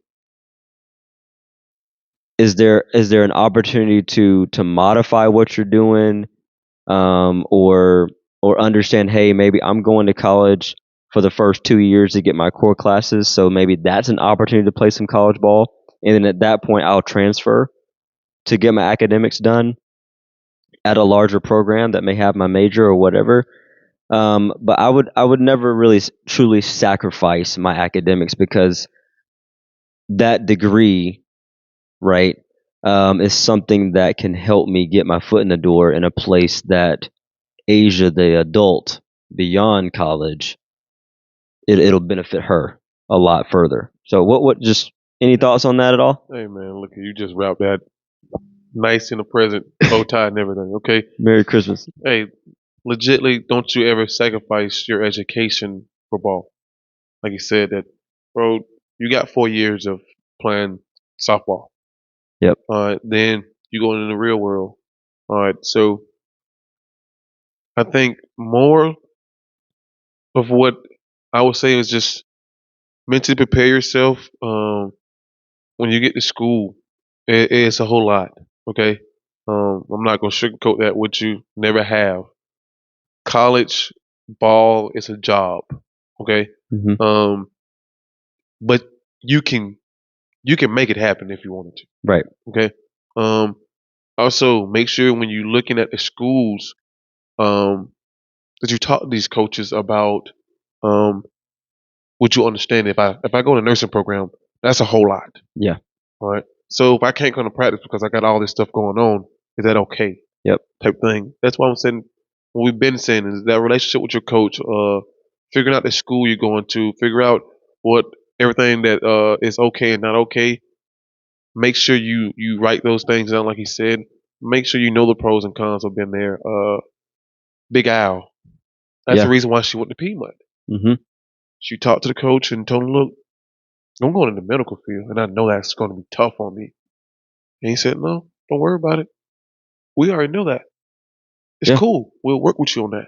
So just make sure you have that conversation with the coach. Look into the school. But like we said, do not sacrifice that. No. Ever. Not for 2 seconds.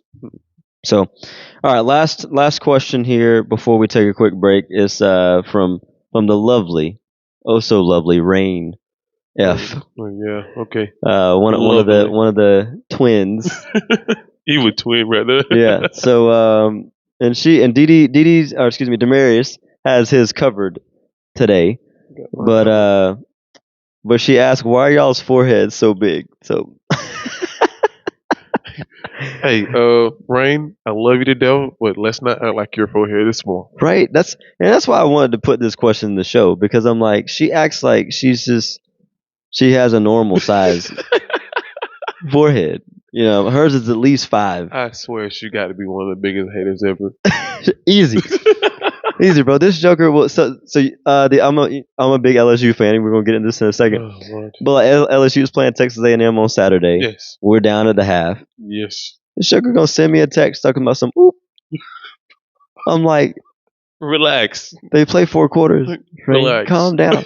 But I'm like this. I mean, whether it's Steph Curry, LSU, any of my favorite teams, she's always trolling. I think that you get more backlash on that end of it. Yeah, man. I don't understand it. I'm like, I don't know. She's just a hater, bro. Yeah, I get called drill sergeant every day. Love her to death. She's a daggum hater. So anyway, that question, you better be glad I put this on there. Anyway, we're gonna catch some heck from her later on. But we're gonna take another quick break, guys. Hope you've been enjoying the show so far, and we'll jump back into it here in a second. Hey guys, thanks for pausing once again with us. Just wanted to share a little bit about Flow Space, where our podcast is filmed every single week. This is a place where you can absolutely change the way you work.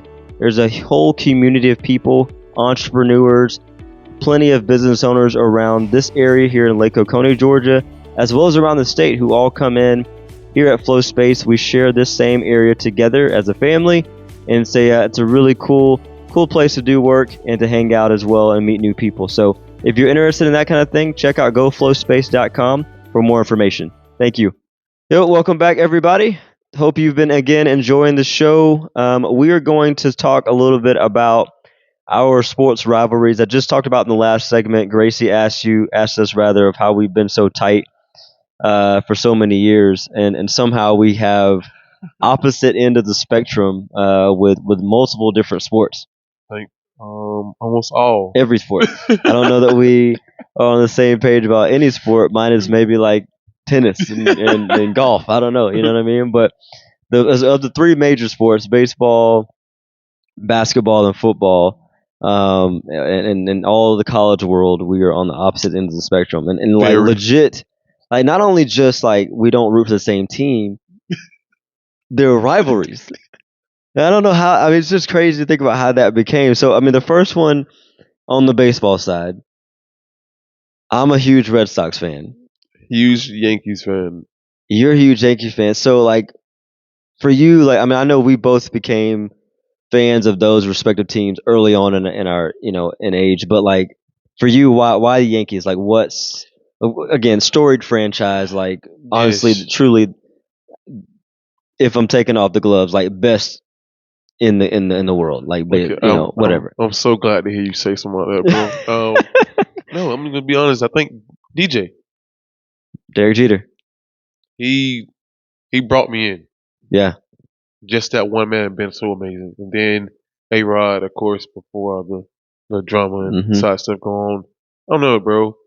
Like I said, just watching DJ and then falling in love with everybody on the team. Yeah. So, like I said, when I started watching him, I just stuck to him.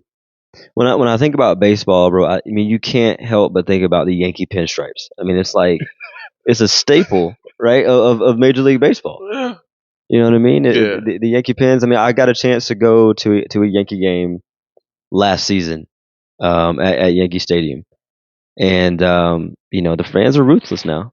Oh man, look here. Y'all wild, bro. One thing about it, once you're a Yankees fan, you're gonna die a Yankees fan. Yeah, it's crazy. So Say same thing about Boston fans. Though. Oh, no doubt. I mean, no doubt. I mean, going to Fenway is like just seeing the Green Monster. Legendary. I mean, I remember playing video games, like seeing the Green Monster, the video game. Bro. It's like, yo, what? Like that thing is huge. But like, just you talk about DJ, that's the same way I feel about Big Papi. Big Papi is, I think his first couple of years or so was Minnesota Twins, and he came over to the Red Sox. We're in elementary school or whatever it is at the time, and it's like this franchise who had been in the dumps for a long time, actually. Yeah. And the Red Sox, and so but Big Papi came in, man, and just added some life. Made a statement. He did, and so like you as well as you did after DJ, you fell in love with the aura of the team, the guys and whatnot, and I mentioned earlier, like or a couple weeks ago rather, I mentioned that like Mookie Betts is my current favorite active player who was in a Red Sox uniform. Of course, yeah. But yeah, I mean, I know that's kind of how that came to be, and of course, again, like we're just on the opposite end. So on the basketball side, which I know we both love basketball a lot. Like we coach softball and we played baseball.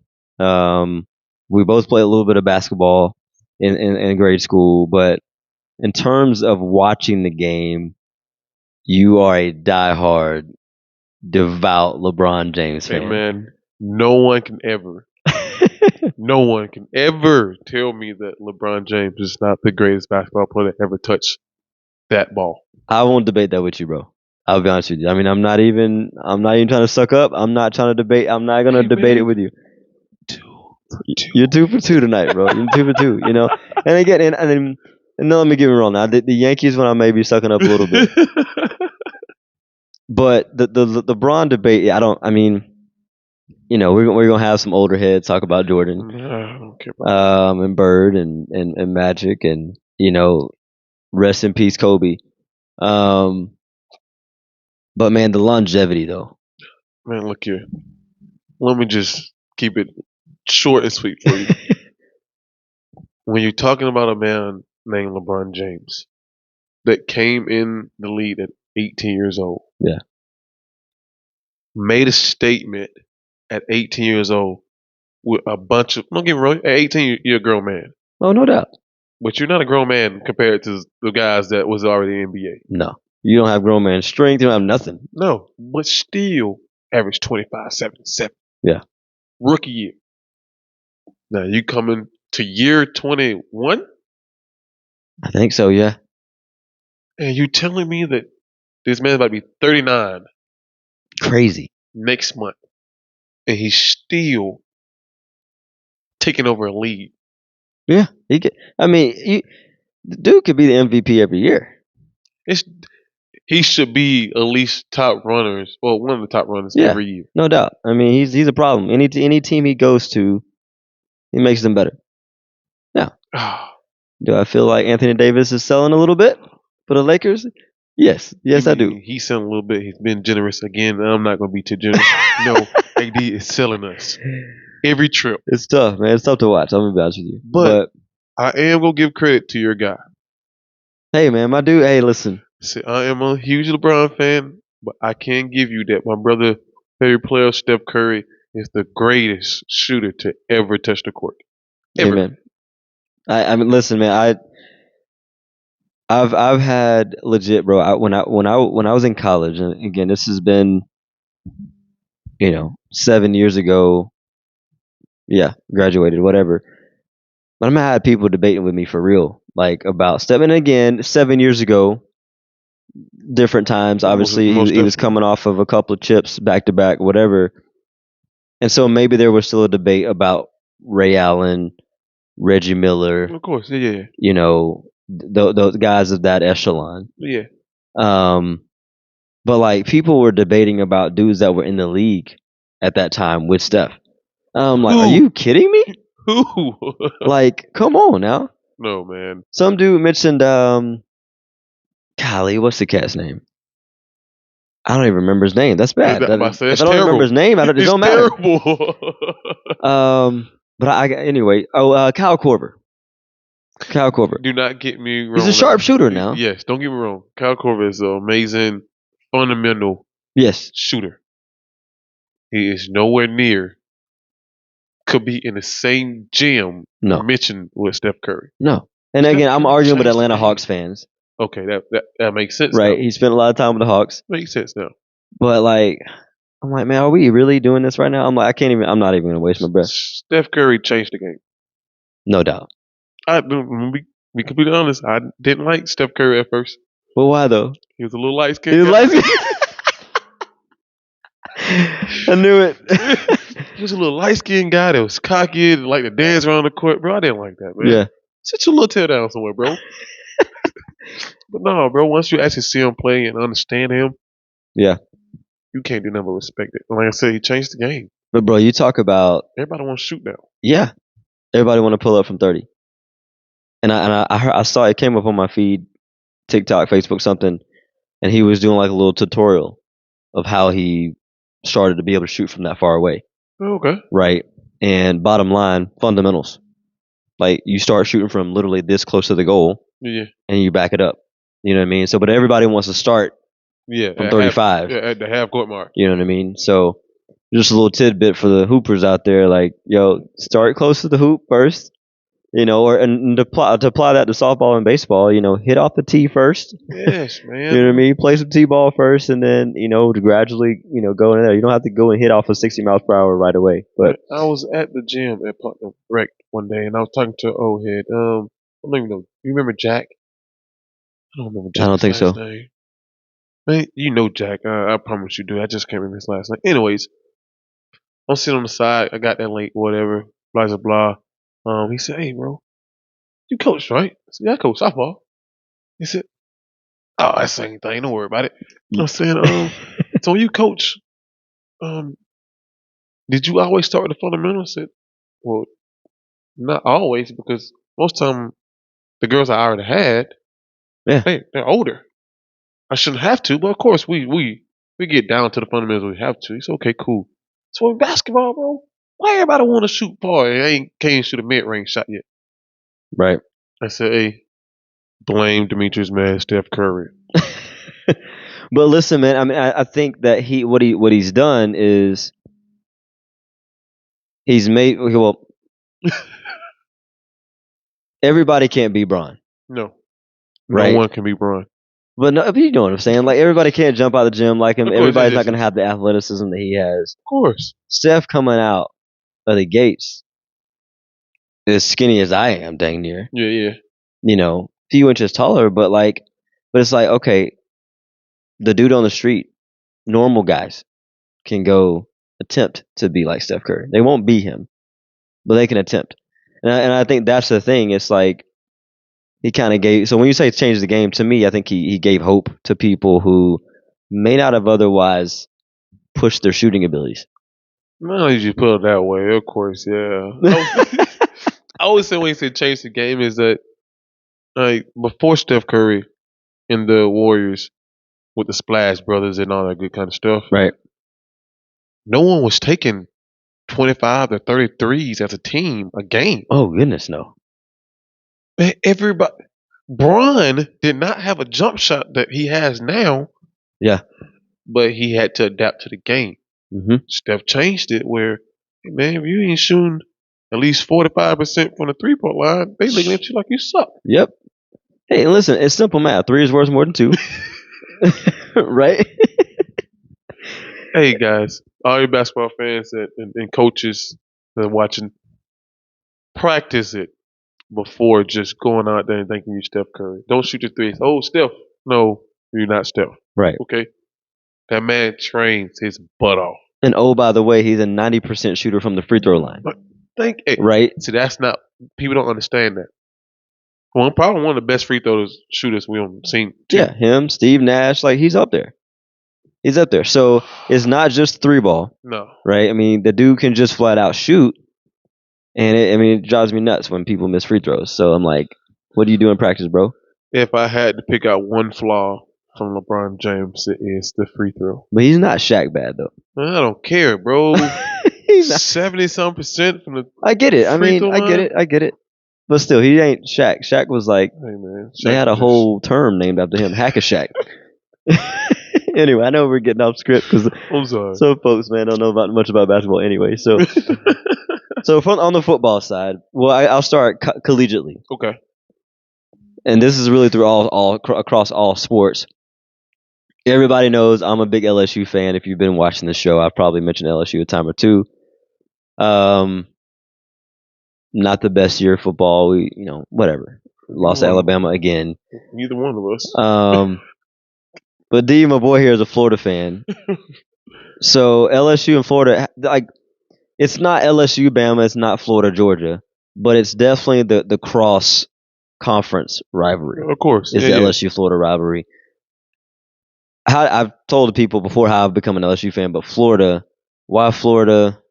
And how do you feel about, having to deal with Georgia fans every year living here?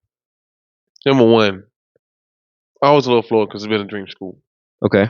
Always. Middle school, started watching college baseball and stuff like that, and watching college football. Dad's always been a Florida State fan. And I originally became a Florida fan despite of my dad. Wow. I swear. I said, I'm a Florida State fan. Well, I'm a UF fan then, Pops. That's tough. Just so we can have a little banter. Me and him, debating about it, and it's got us closer about sport-wise. Yeah. So I always wanted to go there to play ball. And then got older. Tebow came to Florida. Boy. Man, you couldn't pay me to turn off the TV when Tebow was playing. Dude was a show by himself. Not even just a football player. Tebow, the man, was amazing. Yeah, no doubt. So, that's basically the reason why I've always been a Florida fan. Yeah, you can talk about my love for Steph. Like, the reason why I like the guy so much because I like the guy. Oh, of course, yeah. You know what I'm saying? The dude. Same thing with LeBron. Yep. And that's the reason, not go back to that. That's the reason I think when people talk about their GOAT conversations, no matter what sport it is, don't just always apply that to on the court. Exactly. Man, LeBron is a GOAT off the court as well. Yep. Do so much for his community, so much for his family. And the people that just was like, me and you grew up together, right? We played ball together. So if I went to the league, or even if you went to the league, of course I want you to come do something with me. Take care of your boys. That's because that's real love. Yep. Like, well, if I want to be called a GOAT, I want to be a GOAT because of what I do on the court and off the court. Right. No doubt about it. So the last one, going to the NFL. And for me, I don't know if you have a new player yet, but so and this was tough for me. I'm not going to lie to you. So my favorite player of all time, Peyton Manning. And so he retired off in the sunset after Super Bowl 50, won his last Super Bowl, whatever. And then, bro, I went years, for real. I went years without watching a regular season NFL game after he retired. I was only watching the Super Bowl. And even then I was like barely into it until Joe Burrow got to the league from LSU. Oh, Joe. And, now I'm a Joe Burrow fan. He's out for the rest of the season, but yeah. But bro here, Tom Brady, the GOAT. Man, look here. I've always liked Tom Brady just because of being low on the poll at Michigan when he got drafted. I think. Was he the last man in the draft? No. He was late. He was a late round though. Yeah, but he wasn't the last man. And crazy thing, again, that was a Peyton Manning fan. His rival that's right. Tom Brady. That's right. Yep. So you went for the rivalries with Dad. Yes, I'm telling you. And then no lie at all. It's that when I actually see the man play, and then Dad say, "Hey man, you need to watch him in high school. I mean, in college. He wasn't all that in college. He ain't gonna be all that in the NFL." So I start doing my research on him. They start watching him play. I say, "Hey, Pops, you watch what I tell you. Yeah, serious. He can be big."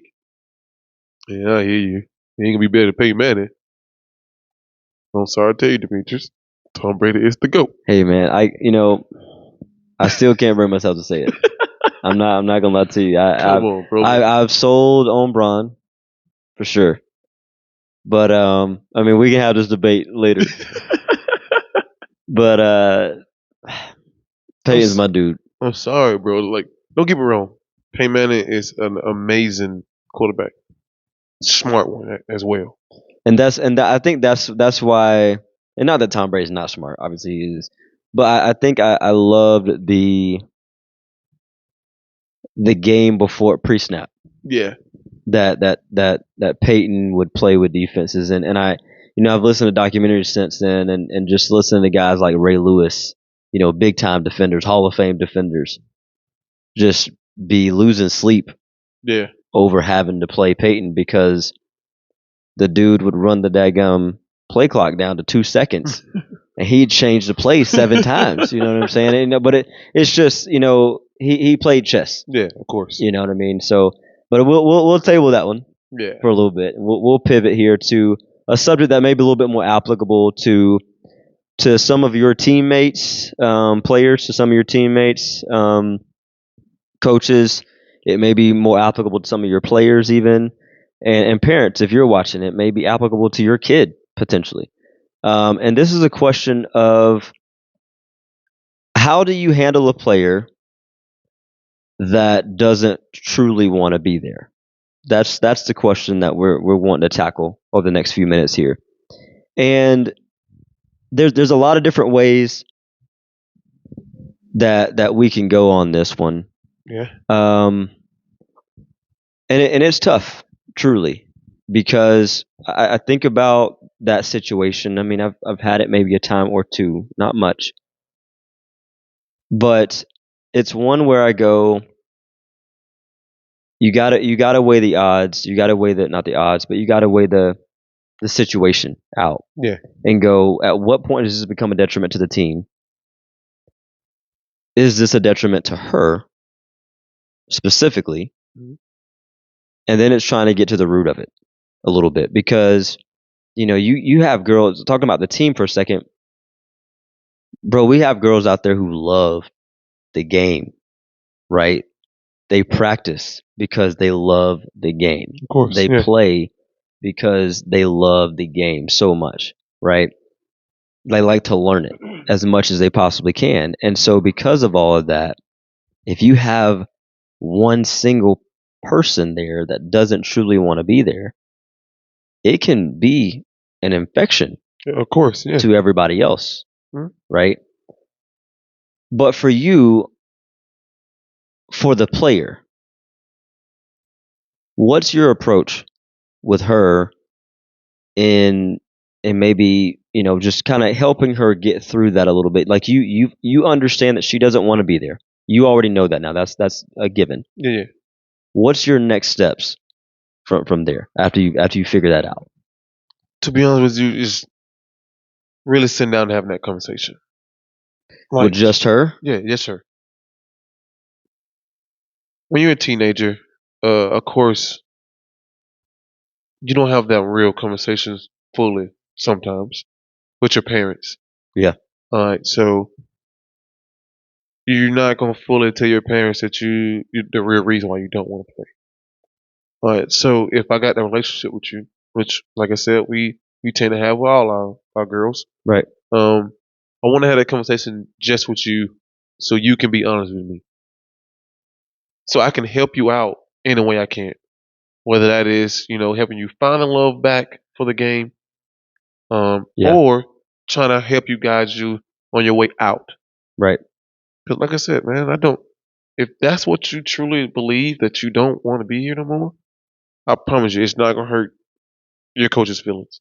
Well, it shouldn't hurt your coach's It shouldn't. That's the key word. Should not. Yeah.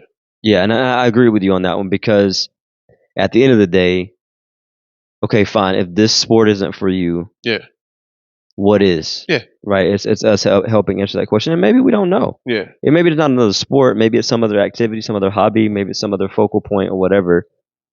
For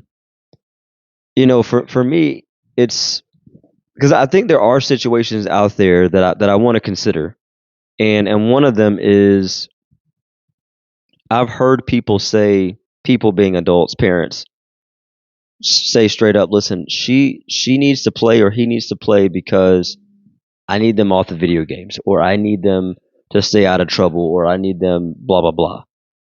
And that's a hard one, bro, for me to get around for a number of reasons. Rec ball, okay. Yeah.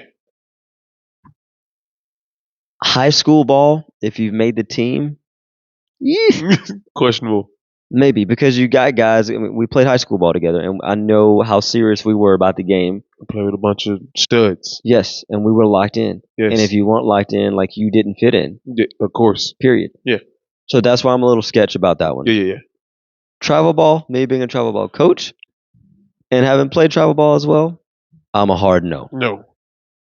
I'm a hard no. And moms and dads out there, I'm a hard no. Not because of the next step being college ball for some of the players. It's not even about that. No. It's just the mere fact that travel ball can be a grueling season. It's a grind. Gotta be dedicated. You do, because it's practice 1 to 2 to 3 times a week depending on your team. It's winter workouts. It's 90 to 100 plus games in a calendar year on top of your school ball season. Yeah.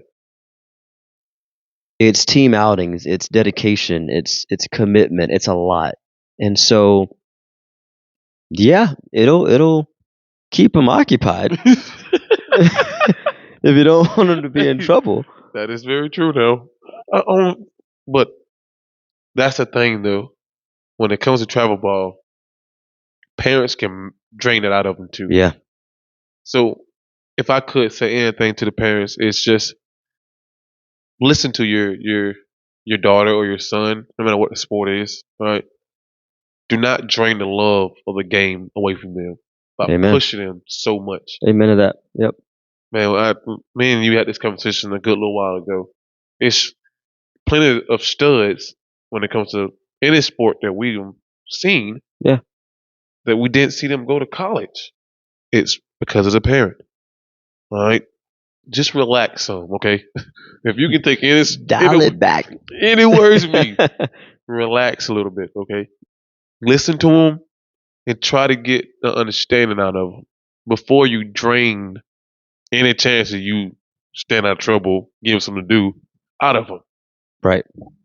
Because the reverse effect of that is they're going to lose the love for the game. They're going to quit. And then they're going to go get in trouble, which is exactly what you were trying to prevent. All the free time in the world. Yes. And we're, we live in a technology world, man. Yeah. You know what I mean? And social media is a huge thing. So I think the bottom line on that, bro, really is be willing to, as coaches, be willing to have that conversation with the player, get the parents involved if we need to, obviously, which probably sooner than later we would want to do that, right? And figure out how we can make that situation the best we possibly can for her as well as the team. Yeah, most definitely. So I agree on that. So we're going to wrap this one up. We'll take a quick break, guys. Last break of the day. I'm going to come right back at you with our thoughts you should know moments, and we'll get you guys out of here. Hey, guys, just wanted to pause one more time here. Want to shout out Hike the Mountain, led by Jay Thompson. He is absolutely in the business of helping people with their company culture through keynote speeches, workshops, trainings of all sorts. So if you're ever looking for anything like that, check him out at hikethemountain.org. Thank you. All right, guys, welcome back to the show. One last time, going to give you our thoughts you should know moment now. And like I said, get you guys out of here. Always appreciate the end of the show. Those of you who make it this far, always looking to give you a little nugget or two to walk away with that can hopefully be beneficial to you in your life. So bro, I'll let you kick us off, and I'll go from there. Okay. Simple. Something we tell the girls all the time. I know I do. Is, man, cherish every moment. I don't care if it's on the court, on the field, in life. Enjoy every moment. All right. We never know when our time is. Absolutely. Right? So enjoy everybody that you love, that you play with. Take it in and embrace every moment you can. Be weird. Be weird. That part. Man, I call my girls weirdos all the time, and they think it's a bad thing, but I promise you not. I'm a weirdo. There's nothing wrong with being a weirdo. Be you. And don't care if someone like it or not. Just be you. The last part, man. Don't care about the world in terms of the world's opinion of who you are. There you go. Be who you are. I love that. So my thought you should know moment is also very simple. And it's about the way that successful people think. But it's also understanding successful people have fears. They have doubts. They have worries, right? Of course. But the difference between the successful person and an unsuccessful person is the mere fact that they don't let it bother them. They don't let it get in their way. They don't let it stop them. And so you take both of these things and put them together. You love your life. You love who you are. You do you. You be you. And you go be successful. You go out there and you make something of yourself. You do it by simply being who you are. There you go. That's our bottom line of the show today, guys. I really do pray that we have inspired, challenged, and encouraged you, because that's truly why we do this. And I hope also that you will share this with somebody else and give them some encouragement as well. Bro, love you, man. I really appreciate you being on the show. Love you, bro. This is like you said, a dream come true. We've had a lot of dream come true moments the last few years. Let's keep it going. And by the grace of God, man, we're here right now, and just blessed. Hey. So can't say any better, bro. Amen. So anyway, guys, I'm gonna sign this show off like we always do. Please let all you do be done in love, because at the end of the day, that's truly what makes the world go round. Thank you so much. We'll catch you next time.